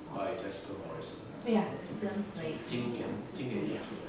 今年跟哪一个？跟他的之前的 Place 有点像 Place。Good question. Yes, it's very similar to the old Place sofa, but actually everything has been changed. So it's the typology is the same. So Jasper Morrison makes super normal design. Have you heard the name super normal? Yeah. He makes super normal design, and Place sofa super normal. This one super normal. Typology same, but cushions are totally different. Fabrics are totally different. These accessories are totally different. So we decided to call it with a new name. Also, price is totally different. Our price went down. So this is a good one. So I guess the recommendation is to make sure you get more orders for the modular sofas. Yes. Please. Yes, absolutely. Would there be a plan to phase out? Yes, we have actually for this Place sofa, not only a plan already done. So immediately in Milan, Place sofa was discontinued. So now you can only order soft modular sofa, normal Place. Yes. Discontinued. Yes, and we have a showroom campaign going on for this. So I will talk to Miles about that. Here is what it looks like in a 3-seater with ottoman. Here as well. This is with chaise longue. This fabric is Aura fabric. Aura fabric is the one with small pieces, that one. And when you look at this picture, you realize that fabric in a large piece looks like silk. It has a shine like silk. It's totally wool fabric, yes, and you don't see it from the small swatch, but when you use it in big pieces on sofa, it has a really elegant, expensive looking shine. 他说这个材料的那个 This is also the 假如是很大一片的话，就看起来像照片一样，会像丝一样，丝的材质，然后会那种亮面的，但小片的看不太出来了。So I warmly recommend this aura if you have a customer who wants to have a very elegant looking. If you have a customer who doesn't like wool, who wants to have a not so woolly fabric, then I can warmly recommend Volo. Volo doesn't feel like wool very much. It's a very cool feeling fabric and lots of colors. And this is the more also okay for contract use, so very easy to clean and maintain. Also reasonable. This is a little bit more expensive version, and that one looks also beautiful on soft modular sofa. One more sofa, Mariposa, my personal favorite. I love Mariposa. The name comes from this movement. Mariposa's side panels and back panels, 4 panels, 1, 2, 3, 4, they all move 30 degrees backwards and sidewards. And because of this movement, the name, it means butterfly in Spanish. So the name is actually a butterfly. This is by Barber and Oskabi, the designers from my quiz earlier. What I love about this sofa is the usability of it. Let's show this picture.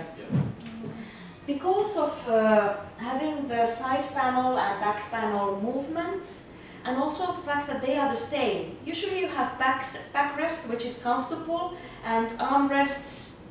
But in this sofa, you don't have that. You have 4 panels, which are exactly the same, and exactly the same comfort.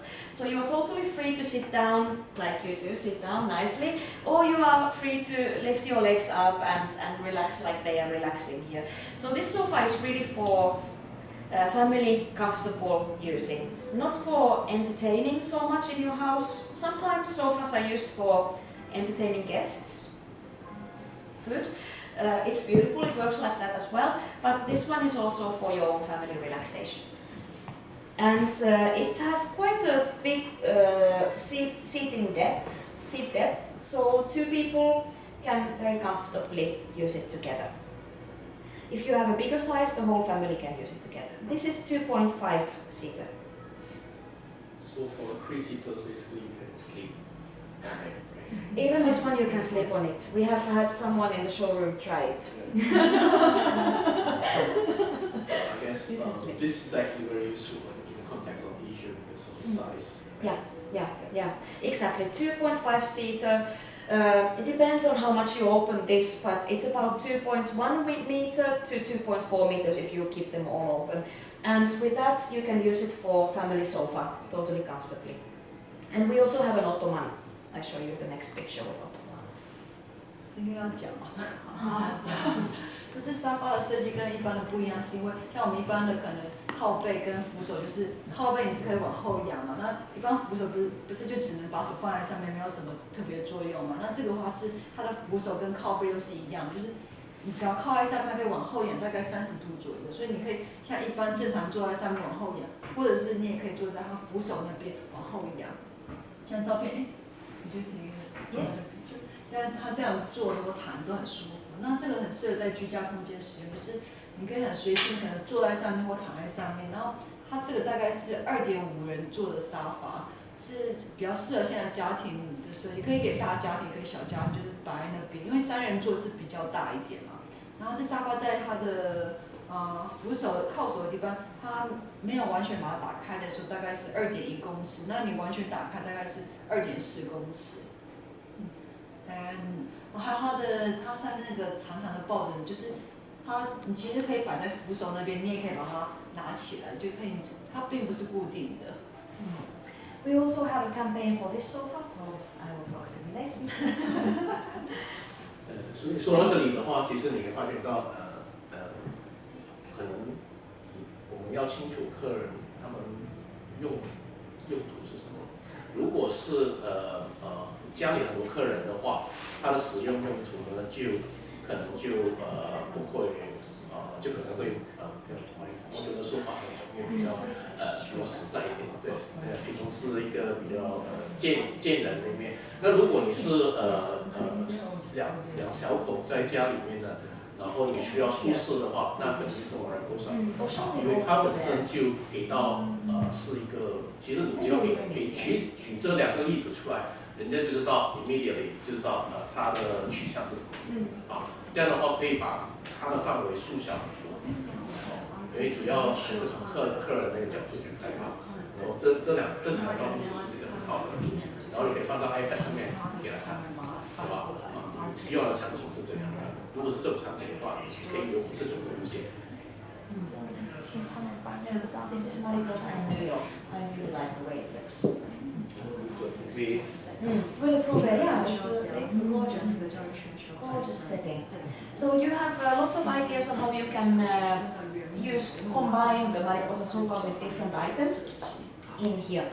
And because we want to talk about ATEC today, I will not talk about Polder sofa so much. You know the Polder. We have a new version for it. Everything has changed again.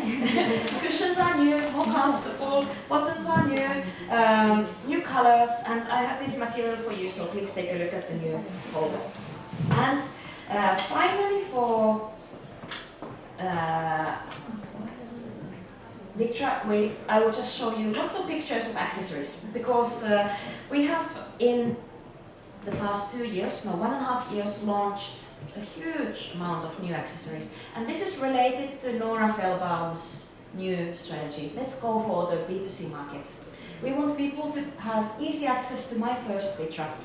If they love Mariposa sofa, but they can't really right now, they have always chance to go for cushion or tray or mug. So I will just show you what they look like. This is MoMA New York, where we showed them, in this way. This is Milan, in April. Here we see these accessories, all Vitra accessories, and actually the shelving, the centerpiece and the wall shelves, these are Vitra shop fittings. So these are also now available from Vitra to shops. Paper napkins and the tablecloth are new. Lots of them. Lots of new wooden dolls. We have the fishes, mother fish and child fish. We have the cat and the dog. And we have the little devil. Lots of little devils. You can play with the accessories display. We have notebooks, and guest book, and greeting cards, all with embossing, so you can touch it, feel it, not only print. Coffee mugs with Alexander Girard motifs, trays, and paper napkins, and more paper napkins. Lots of wooden dolls. This one you know, rotary tray, Jasper, and cornices from Burlex. Our bestseller, toolbox, and utensil, classic. Miniatures, you have the most beautiful wall I have ever seen downstairs. And lots of Nelson clocks, also new ones every now and then. This was new. Desk and sew clocks and wall reliefs. I could do a long presentation about Girard, so let's do that next time. Loiseau, you know, coats are new. Do you know the elephant mouse pad? Yeah. Do you know the keyring? These are new. These are new. This is very popular. We had it in one magazine in Tokyo, and everyone wanted to have it. Keyring and cushions and cushions and cushions and cushions, never ending. And blankets, you know these. Yeah, that's it. Then the rest you know, small furniture. We just have a new color for the Imps elephants. Other ones you are familiar with.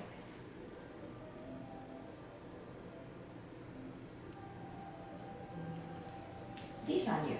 Occasional table by Jasper. looks very similar to rice table, but it doesn't rise. And no, the beautiful thing is this is solid wood. It's really, really nice looking table. It's heavy. It's heavy. It's heavy. This one is not a light table. Yes. And plate table, which is old table, but now we have it with solid wood top. Again, exquisitely beautiful. And what we had metal side table, but this is plywood. Wooden side. Yes, wooden side This is table. beautiful. Very nice. And more accessories coming. Even stickers and masking tapes. We have lots. Okay, that's Vitra. Have 2 minutes break and then we talk about that. Thank you. Thank you. You have made it so far. That was really long. Thank you. 接下来就是讲 Arctic， 太好了。Arctic 之前有上过课，之前去年有嘛？对。And the story is in a way simple, but it's very deep. And Artec has a long history. Actually, Artec is now 80 years old this year. It was founded in 1935, so this year Artec, in 2015, Artec turned 80, and we are celebrating the 80 years of Artec this year. We actually have Artec 80 years old exhibition going on now in different parts of the world. This picture is from Berlin, where one of the partner shops did the exhibition. This picture is from Milan, where a partner called Selvini did the same exhibition. I will tell you a little bit about the wood bending techniques. These are part of the exhibition. Here I just show you where the exhibition is now going. In Germany, in Italy, in Australia, Benelux, and in Japan we are doing it in 7 partner shops. It's going to be busy year for us. It's also very selective. It's also very selective country. We need to select a country. Yes, actually any country can do it, but Artec is a brand that is loved in some countries more than others. Finland, yes, everyone loves Artec. So much that before we had the euro, we had Finland, we had a currency called markka. And in the markka notes, we had Alvar Aalto face. So for Finnish people, Alvar Aalto is so big that his face was in the money. Yeah. And Japan loves Artec. Japan is #1 country for Artec. You can see it in the exhibitions. I have been working in Japan for Artec for 10 years, and we have now changed Artec in the market very much in these 10 years. Now the normal people are starting to know Artec. They know especially that stool. And I think Taiwan is a good country for Artec as well. So hopefully in the next 10 years you will have a good consumer market for Artec products. So I'll tell you a little bit about this company. Here are the founders. They are all from Finland. These 4 people, architect Alvar Aalto, whose face was in the money, and his wife, Aino Aalto, his first wife, he had 2, but his first wife, Aino Aalto, she was also an architect. And then Maire Gulliksen, she was studying art in Paris in 1930s. She was a friend of Pablo Picasso, for example, and Fernand Léger, and so on. She was art collector, art lover, and Artec, art and technology, she brought the art side. We had a gallery in Artec shop. In the Artec gallery we had a Picasso exhibition for the first time in Finland, so it was really an art gallery, not anymore existing unfortunately. And Nils Gustav Hall was the first CEO, he was the first company head, he was the businessman of these 4. So these 4 people founded the company in 1935 in Helsinki. So if we go back, where's the tech come from? The key bit? I will tell you a little bit later. It's an important question. And we make furniture by Nordic masters. One of them is Alvar Aalto, but also other Nordic masters like Tapiovaara and Kukkapuro, as well as current designers like Burulex and Konstantin Kricic. So in the top left corner you can see Aalto together with Ilmari Tapiovaara chair, as well as Burulek shelving system. These are on the top right, you have classic Artec by Aalto, and we have lightings and we have accessories. So these 4 types of items are the Artec collection. They are all very Artec-like. The design is always very clear, functional and simple. But it has this poetic, simple side. So it's not only minimalistic, it's very poetically beautiful, simple. Do you want to try to translate? Okay. 它第一个框应该是属于他们一般设计的居家家具，第二个应该是他们经典的家具设计了，第三个是属于他们的灯具，第四个是一些他们的可能家饰品之类的。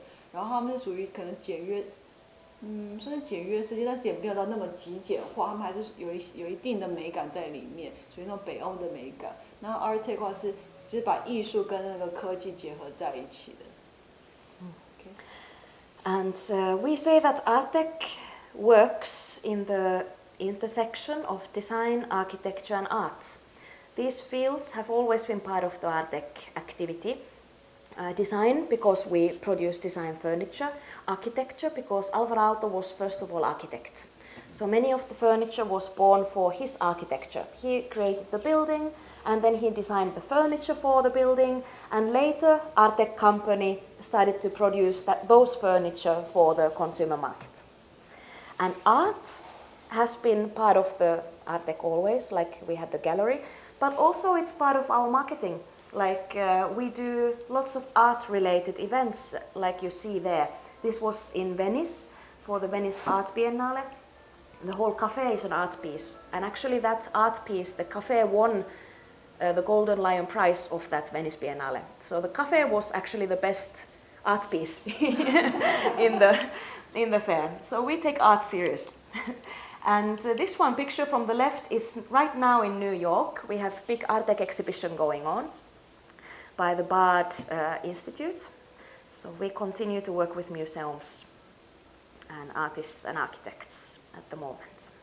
因为 Artec 它那个创办人呢，他最开始他是算是建筑设计师嘛，所以他很多的作品其实是在设计一栋建筑的时候，为了这栋建筑在设计很多里面的家具。然后他在设计完这些家具之后，他Artec再把他设计的家具再把它量产化，然后给客人。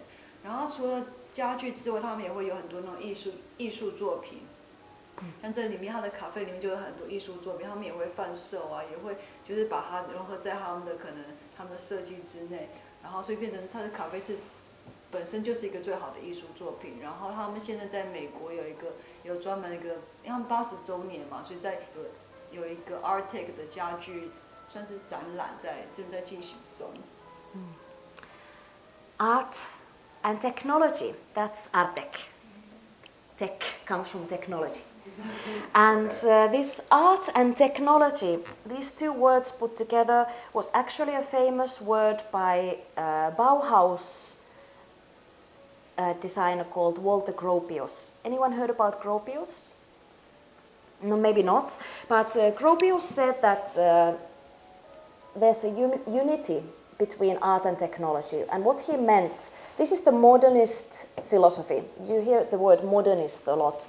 And the modernist philosophy was that arts and technology need to come together to create practical, functional, beautiful pieces for everybody. So this is, I was mentioning that Pruve was not making wow things for the rich. Pruve was making good things for everybody. And this philosophy, the modernist philosophy, is really expressed for the first time by Gropius, and he said that we need technology to make the art more practical.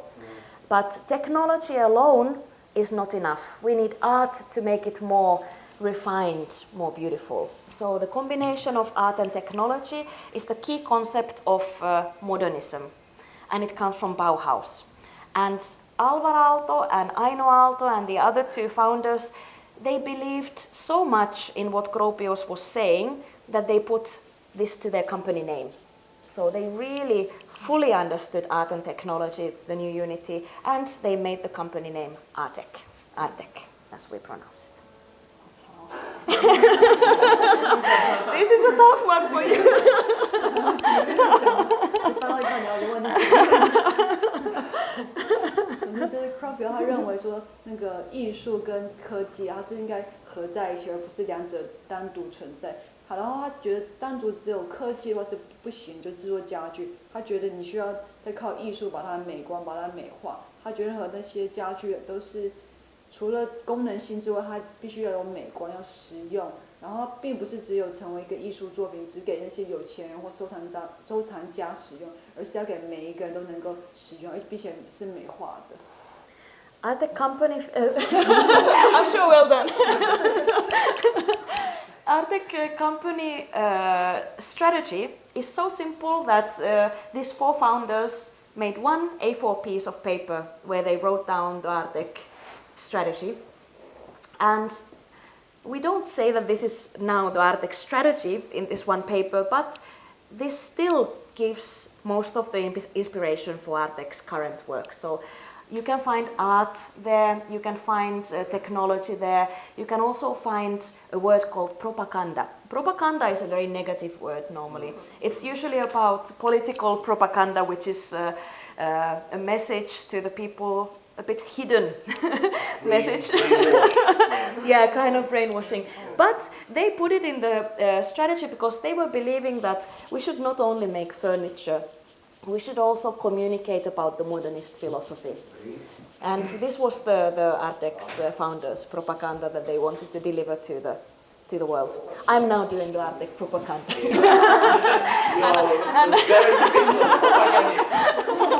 And I hope that you will do it little by little to your customers. 其实刚才他说了一点，就是为什么 Artec 有一块呢？是其实有一个人啊，他那个人的名字叫what's the modernist Bauhaus for Yes, Gropius. Gropius 提倡的是art 和 technology， 就是艺术和科技呢是要共存的在现代设计里面。为什么呢？光有艺术，光有美术呢，其实是不够，因为美术的话，你可能只是一个平面的东西。然后另外一个也是，光有技术的话，其实是不行的，因为你只有一个硬件，然后你没有软件去做它的外壳、它的包装啊。所以他的意思是说，要把艺术和科技结合起来，这样才是真正的一个Bauhaus。所以他这里面就把Artec是这样传出来。propaganda 是刚刚他们说的。And Artec is very much connected to Finland. It's not about any country in the world, it's not about any design, any era. It's about modernism and it's about Finland. So in a way simple. And for Finland, which is actually a young country, Finland was independent from Russia only 99 years ago. Next year will be a big year. Now it's 1917 Finland was independent, and next year will be a big year. Now it's 99. So for Finland, design played a big role in the whole Finnish identity. We Aalto and other designers and artists, they kind of made the Finnish culture of what it looks like. What they made is now what is understood as Finnish design and Finnish art. So it's part of, Artec is a big part of Finnish national identity. And in Finland, design is not understood as something for the rich. In Finland, design is understood as something that everyone should have. We have brands like Marimekko. Do you know Marimekko? Yes, this is Marimekko. Do you know Ittala? The cups by Ittala? Ittala, Artek, Marimekko. Everyone in Finland has. I promise. Everyone. So this is what design means for Finnish people. It's not for some rich people. It's for everybody. That's the and to be able to work for everybody, it has to be very practical and simple. And this is what Finnish design is. It's practical and simple and well made. I want to mention, what about Nokia? What about Nokia? Nokia? Of course everyone has.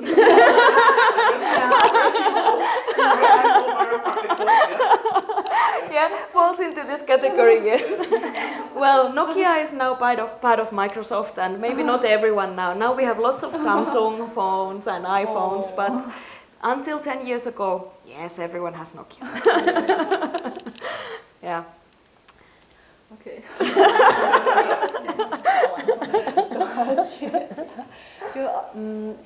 那芬兰的话算是一个比较年轻的国家，因为它从那个俄国那边独立才99年，那明年的话就是独立满100年。然后芬兰的话，他们对 Artek 算是他们一个国民品牌，他们的品牌认知并不是那种高高在上，他们想要把它改成一个国民都能够认同的，然后是属于一个实用，然后并且美观的一个品牌或一种认知。然后像是他们之前的 Nokia 嘛，以及还有那个 Marimekko 是他们属于他们每个人日常生活中都会使用的品牌。那 Artek 其实也算是他们日常大家都知道这个品牌的，大家也会去买并且使用。而且他们认知的是design 设计的是大家可以所有人都可以拥有，并不是只是特殊或者是有钱人才拥有的一个东西，所以他们走的路线都会更平民化点，而且是更实用。And this picture is from Finland, and like in this picture, we have lots of forest in Finland. Forest is the biggest resource for the country, and forest is super important for Artek because our materials, our furniture comes from Finnish forest. Forest is something for Finnish people that's actually very close to our everyday life. We have about 2/3 of the whole Finnish country area is covered by forests. 2/3, so it's everywhere. You don't have to go far away, it's everywhere. In Helsinki, yes, it's there. And for Finnish people, forest is a place that you don't have to go to. You just end up going there. And we have even this law in Finland that forest, you don't have to worry about if it's a Finnish government-owned forest or someone's privately owned forest. Anyone can go freely, anyone can pick mushrooms freely, anyone can pick blueberries freely. Forest is for everybody. This is the Finnish law. So it's very much part of everyday life. And we have actually a lot of private forests. It says that 1 in 5 families own forest in Finland. I asked my parents, do we have any forest? Yeah, we have. Somewhere in the north. I haven't been, my father hasn't been, but yes, we have some. So forest is very much part of the Finnish life. 这要翻吗？OK 好。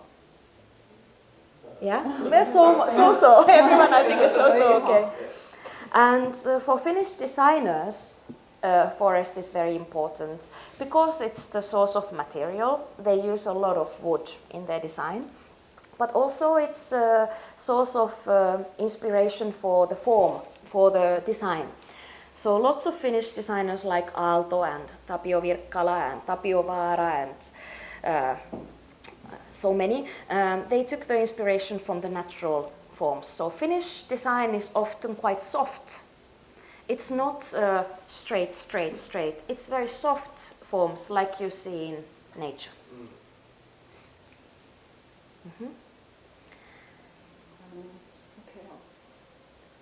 And this is back to the Bauhaus thinking, good design for everybody. That's the key of the modernist thinking. But good design for everybody can look many different things. And in Bauhaus, they actually made very simple, straightforward furniture. They used a lot of metals, they used a lot of materials. So what's specific about the Nordic modernism is that we call it human modernism. It's the combination of natural materials, soft forms, and modernist thinking. So that's important. That's the difference between the Bauhaus modernism and the Nordic modernism. It's good design for everybody, but using natural materials and organic shapes. 像 Art Deco 他是觉得说是要以人为本，然后他设计的时候是要觉得要给所有人都可以享受到他的设计，而不是只有特定的人才能使用。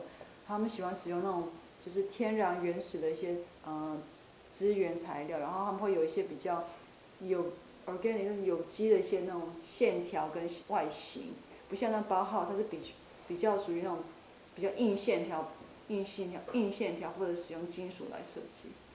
或者我来说一下，大家知道Bauhaus其实是很简约的线条，Bauhaus minimalist 对吧？就是一条线，然后等于说是直线90度，然后很简单，拿一个台面就是Bauhaus对吧？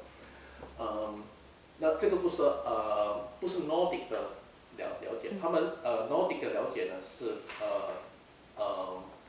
就算是简约，它也需要要有线条，更亲民一点，更人性化一点。所以有一个字叫 human modernism，就是更人性化的现代设计那从怎么来呢？第一个是从原材料，然后在芬兰来说，最多的原材料就是木材，这是第一个。第二个呢就是线条。它的线条会更柔化，更有曲线，然后更能敏感，这是两个。然后第三呢就是它的实用性，这个也是体现出来就是他们叫 human modernism 这个境界，然后是怎么样去也是区分了Bauhaus 跟 human modernism 的两个最大的分别。就是如果有设计师来问，你能解释给我听这两个的分别了？那其实这是一个简单的一个解释了。One of the key words for Artec that we use is transparency. Transparent is something see-through, like a glass. And what it means that everything is open in Artec's case. The products and processes, we tell them all openly. We don't hide. We can say what the products are made of. They are made out of finished wood. Many manufacturers, they don't say exactly where the materials come from, including Vitra. But it's not bad. But in Artec's case, transparent. Everything is open. Also, how we produce. I will show you today a little film. We show even how we produce it. This is something that many manufacturers don't do, but we are open about that too. It's very direct and honest, and also design-wise, nothing is hidden. Like imagine now the opposite, office chair. Office chair looks simple, but it has very complicated mechanism inside. The cover is simple, inside is complicated engineering. That's great. But Artec is different. Artec is opposite. You look at it, you understand how it's made. You can see the screws. Everything is open. Nothing is hidden. That's part of the Artec. And it means the point here, construction logic is intuitively understandable. You look at it, you understand it. Also, it relates to our pricing.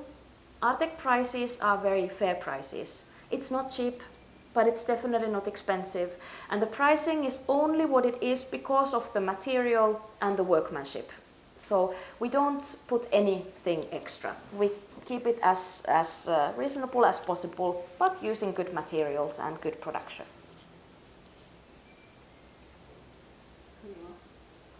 时间不够。比较烦吗？就 Arctic 的话属于比较公开透明化，它把一切的可能材料、它的步骤、它的设计全部都公开给大家看，不像有些其他品牌可能都是会有隐藏一些可能它的材料或者它的特殊设计。然后，它不论是在它的设计的结构，或者是要制作的一些过程，全部都是你可以知道到底是怎么做的。因此，造成它的价格方面，它也是很公开化，你就是它价格不会再加一些额外的一些支出，它就是只有它的原材料的支出，还有它的工人的就是制作费用。虽然说不是很便宜，但也没有到很贵的程度。We are open about the materials and production because we are very proud of it. We are very proud of our manufacturers, the people making it. They are very skillful workmen, and that's why we don't hide it. Also, we can describe Artec quality by saying that it's the quality of imperfection. And this is related to two things. First thing is the materials. We're using natural materials, so every piece is a little bit different. Natural materials, they all have a little bit different wood grain, a little bit different color. They have some lumps and imperfections. But we believe that it's because of those imperfections that people actually love it. And another part of it is the production side. These are not unique art pieces, they are mass produced, but there's a big element of craftsmanship in Artec products. And for example, I was talking to the factory, sorry, it's not here. I was talking to the, yeah, sorry about that. Talking to the factory manager, and I was asking him, how long does it take for one worker to be able to do the wood bending of this sort? Sometimes they use a machine. It looks very simple. He's just pressing a button, stopping, pressing a button, stopping. How long does it take for him to learn it? And the factory manager said that for some skillful people who come from that kind of school, it takes 2-3 months. And some never learn it. Because it's the sense. You have to have the craftsman's sense to work perfectly with the natural material. So part of the quality of imperfection is that it's made by humans. And because there's a lot of manual work in it, also because of that, every single piece is a little bit different. So we say that it's quality of imperfection. 他说品质上面的话，就感觉上好像有些东西好像是瑕疵，但其实并不是，因为他们都是使用天然的材料。那每一个材料它其实它的本质都是不一样，它可能有些纹路不一样，或者有一些小疤痕、小缺口，而且并且它都是手工制作的，所以每个过程其实也是不太一样的。然后。它并不是属于那种独一无二的一些的品相，它是属于大量制作的，但是它品质还是会控稳在一定的程度上面。那个制作的其他还要翻译吗？他问那个工厂的要吗？对，它里面说到一个就是工匠的一个精神，然后里面其实有很多比如说普通人要学好几年都未必学得到，然后有些人是学2-3个月就学得到啊。然后这个其实是为什么学不到呢？就是可能是他对产品的那个不够了解啊，这些都是属于工匠这一块然后他这边解释说并不是所有的因为它是一个算是一个手工艺品。所以不同工匠做出来的有多多少少是有点不一样的。Yes. No, we don't have. Are we 30% or are we 50%? We are 17 out of 81. So we will never to finish it, but this one is something that I will show you and then we can finish. Because here I would like to talk a little bit about the wood bending and I will show you the video here. And I think this is the key point. Actually, this is what I would like you to remember. And then the rest, we continue next time. The history is 80 years long and we will continue from now on too, so it doesn't matter if we continue next year. But this time, if you remember one thing, I would like you to remember the wood bending technique. I will tell you two techniques today that are very unique to Artek. One of them is lamella bending. It's on this side used, and this one is the L-leg, as we call it. First of all, to explain lamella, do you know what plywood looks like? Plywood. I was looking for a sample, but I couldn't find a good sample here. But so, plywood is something that you have to now imagine. You have to imagine. Ah, wow.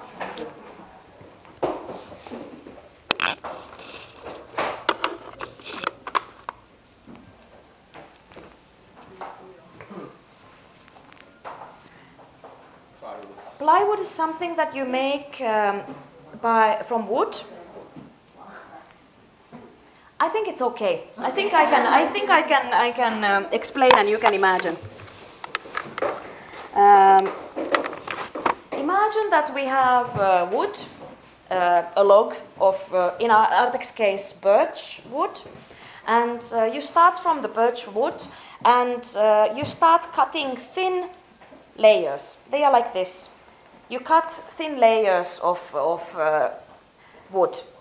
And to make plywood, you put these thin layers so that the wood grain is one layer horizontal, next layer vertical, again horizontal and vertical, and so on. And you make one piece of sheet, which is called plywood. And you use glue in every layer. They are really about this kind of thickness, normal plywood. And when you use a lot of glue and this vertical, horizontal structure, it becomes quite flexible. So you can actually bend it in many ways. This is typical plywood. And we use it for many things. If I show you an example, we use plywood here because we want to make a very curvy sheet. This is made out of plywood. But what lamella is used here. Lamella is a little bit thicker pieces. Lamella, you can imagine these. Lamella is about 3 millimeters thick layers of same wood. So you cut not this kind of thin, but you cut thick pieces. And you put together 5 or 7 layers, and they are all same direction.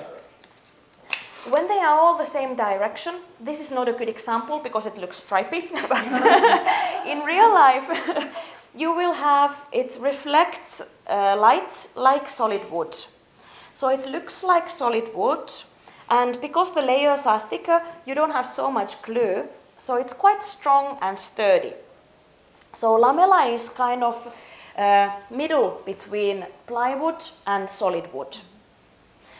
And it is flexible enough to bend. We can't make this kind of curve, but we can make this little curve from lamella. But it's strong, much stronger than plywood. So it carries the weight of armchair, for example.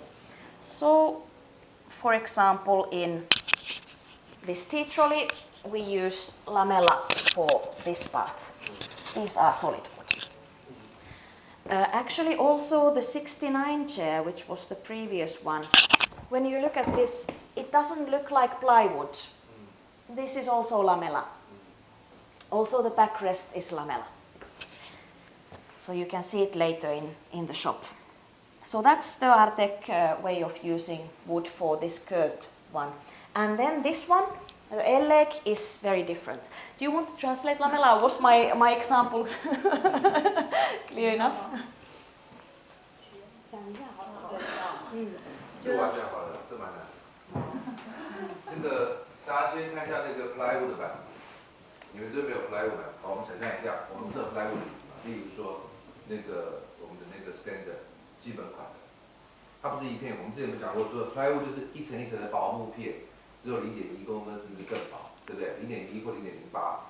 这样一片一片削下来之后，就跟我们在刮那个萝卜一样。各位吃过日式料理，去刮萝卜，一片片这样片下来，片下来之后呢，一片一片去把它粘结之后，加热粘结，它可能重压，它可以做出好，我们刚刚可能提到他刚刚讲东湖的那个椅子是3D 的，或者是 LCW， 这都有我们店里都有，这就是 plywood， 它是很薄的薄木片做出来的。plywood 当初出来之后呢，它的目的为了什么？它的目的是希望能够做出3D 曲面的整片木料。因为它的成型度跟曲度很高，所以 plywood 是这样被用出来的。Lamela 是什么呢？那 Lamela 的一个做法就是它是薄木片，不是削到很薄的，是我们刚刚讲的那种 plywood 的这样很薄的薄木片，所以它应该不是薄木片哦，它应该是小木片。这样它比较薄，它的厚度呢大概可能是在0.2公分到0.3公分都有可能。那这东西呢，基本上我们刚刚我之前跟大家上课，不知道大家印象 ，plywood 呢一定都会是单数。为什么？你们去算的时候一定都是单数，5、7、9、11、13，它只会是单数层的关系，是因为说它在转弯的过程，就是在曲度的时候一定要有力量去支撑，所以中间的就像骨头一样，它一定单数。Lamela 也是单数，那只不过说呢，因为它的木材用的比较厚，对不对？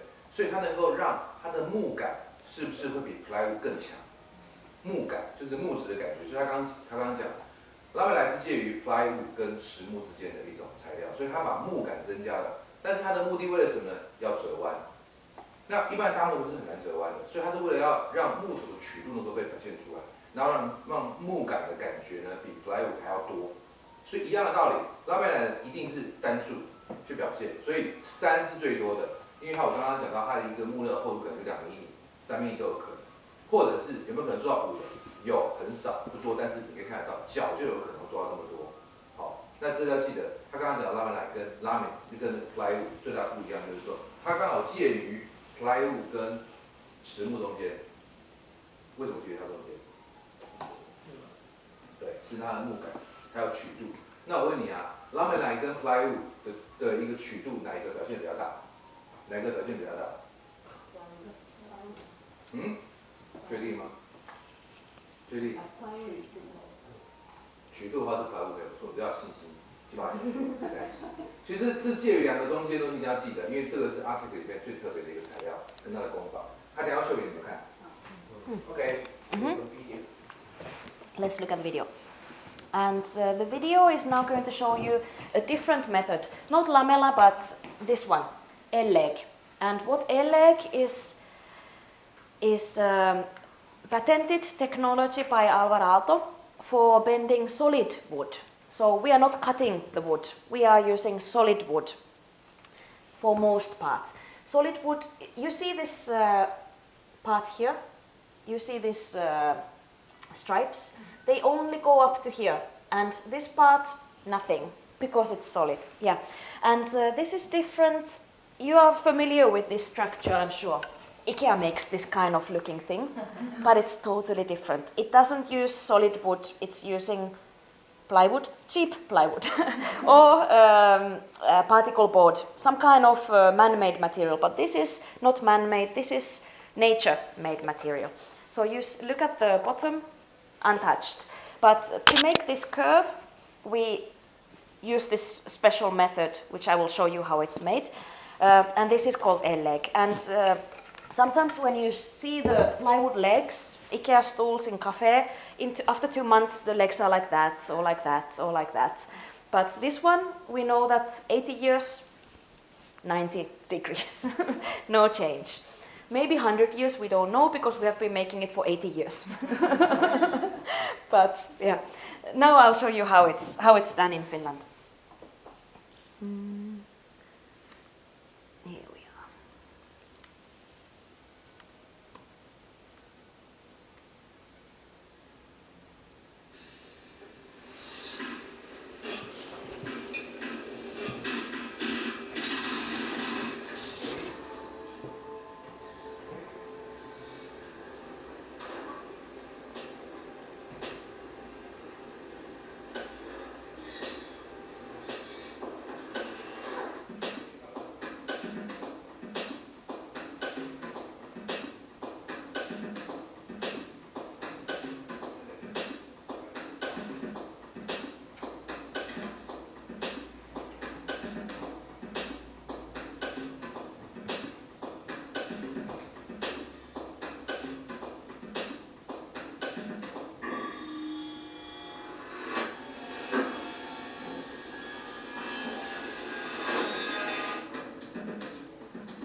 stop and forward.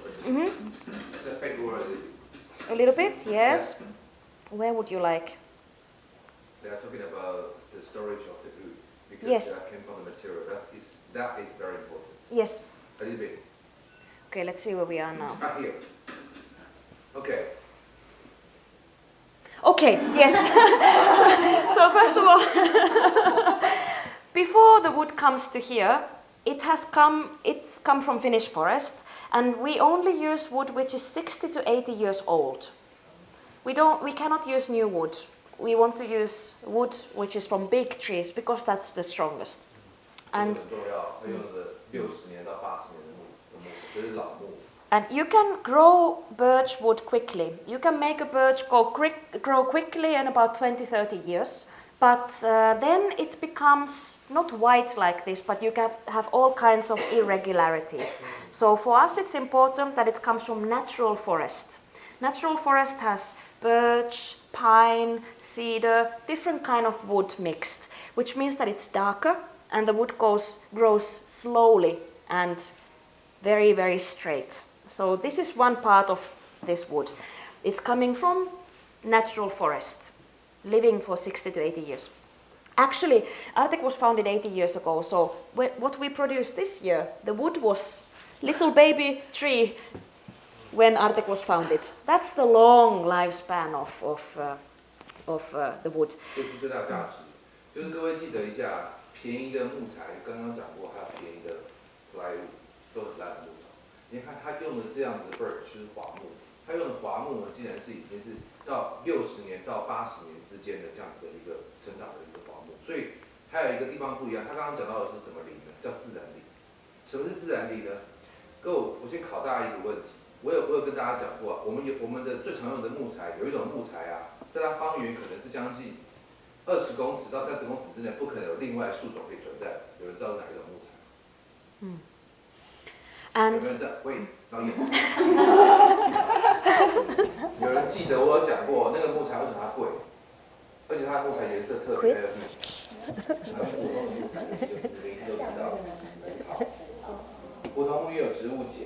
所以它周遭不会有其他林，就只有葡萄木而已。所以葡萄木它长出来的时候，它的颜色就是你说同一个森林里面的葡萄木颜色都很接近。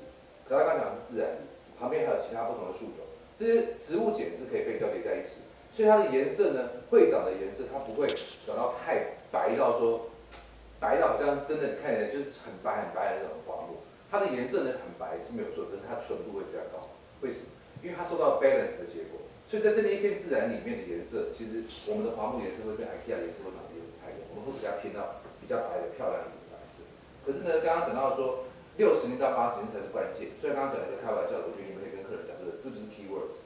例如说，他公司已经几年了，他已经80年，所以很有可能是，例如说在他们刚开始，他们现在使用的木材就有很多是他们一开始公司成立的时候就已经种下去的桦木，现在长大在用，所以它这是一个循环的过程。它时间是非常长的。当然，如果说再龟毛一点，就用计算的方式跟你讲。那我50年前的木头是什么时候？当然是已经是80年，这是过去的木材。可能就可以讲到说，现在就是阿泰想要做的是更永续的一种概念。所以很多的木材是他那个时候就已经种下去的。那这个时候就跟客人讲，因为60年到80年，这就代表一件事情，它的木材都很大只。那因为在北欧的地方跟自然林的结果，所以它的木材长得可以长得很直。因为为什么？其实生物会有一个生物性，它会去抗衡。它如果长得不好，它会被其他养分会被其他人给拿走，所以这样子的木材才是被逼迫出来的时候，它的木材会长得很直。各位要记得，这是很大的 key 哦，这是木材。等一下还有一个问题要问大家，赶快先想一下。那个问题呢，关键就是在它那个字上面，所以等一下我问大家。你们猜我等一下问你什么？ Okay, and to your question then, so when the wood is finally here in the storage, we keep it outside for 1 year, 6 months to 1 year, because the wood has to dry. It has to be the right kind of humidity. And again, nature does it best. So rather than bringing it inside the factory and drying it with factory, we keep it outside and let the wind and the sun dry it naturally. So again, we wait for 1 year before we can use it. 那他刚刚讲的这个1年，请问一下，我讲过那个名词是什么？有人记得？好 ，OK。Good. Must have been a good answer. Do you know what's the stock level per harvest? Yeah. And what I believe because the tree takes a long time to Yes. harvest, right? Yes. So Yes. In one harvest, how many stocks of lumber that Artec can collect? Okay. So I don't know if I'm answering exactly, but we only harvest in winter time. So once a year we harvest, and then we have to calculate the need for the whole year. And I don't know how many cubic meters it is, but it's so a only lot. one time during winter? Yeah.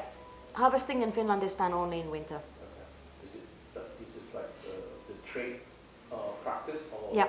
This is the practice, but it's become the practice because it's the easiest to do it in winter. When you have, the nature is dead, you have snow, you can take away the long tree trunks from the forest easiest and without causing damage to the forest. If you are doing it in summer when there's lots of leaves and so on, it's not so easy to move the trees, so we do it in winter.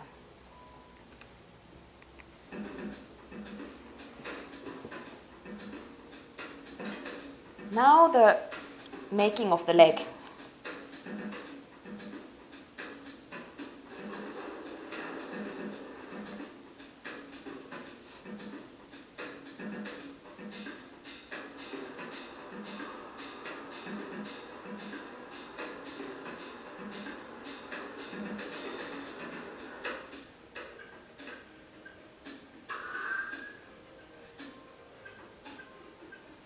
Then we make it pretty.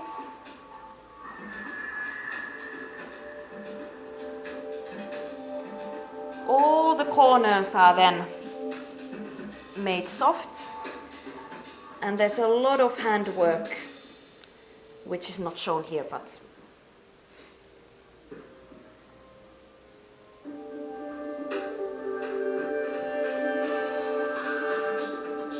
what is this?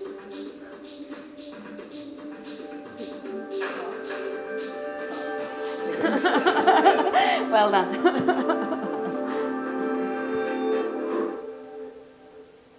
There.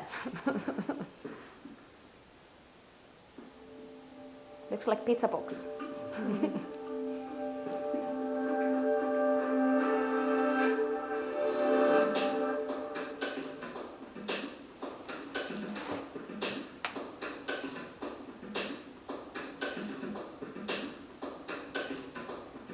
Here we paint.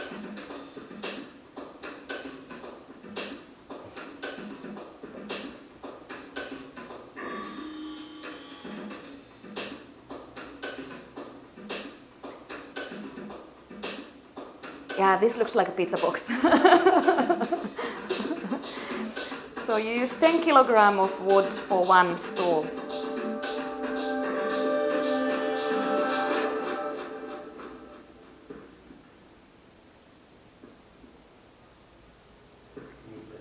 Yeah, we sell millions in 80 years, but we sell quite a lot in 1 year.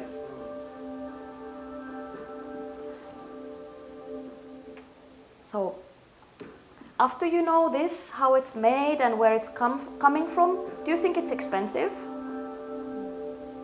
Usually, yes. Okay. Then it is. But for me, when I think about it, I think it's quite incredible how we can sell it at that price. I mean, it takes in the end 80 years to make one stool. It takes the growing of the tree and drying of the wood and then production. One leg, you need 25 different procedures to make a leg. Just one leg. And then you make the seat and combine it and so on. So, yeah. I think quite fair price.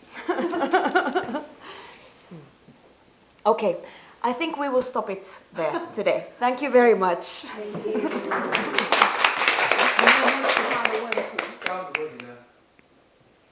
想要请问那个Herman的家具跟 Vitra 做出来的硬式家具有什么差别？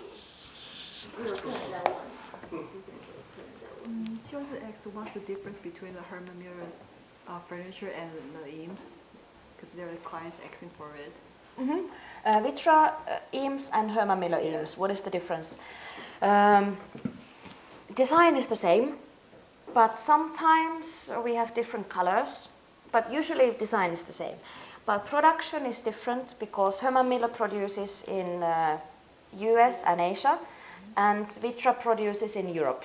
So it's supposed to be exactly the same, but of course it's not exactly the same. Like you see in the film, there's a lot of manual labor involved, so it's different people making it, and it's a little bit different results.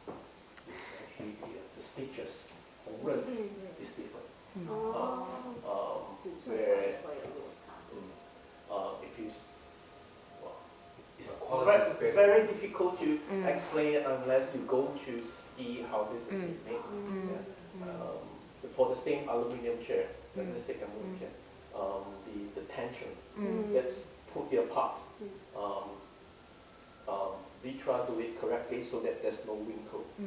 So it's 没有皱纹的. But if you put the two chairs together, you see there's one more wrinkle and the other less wrinkle.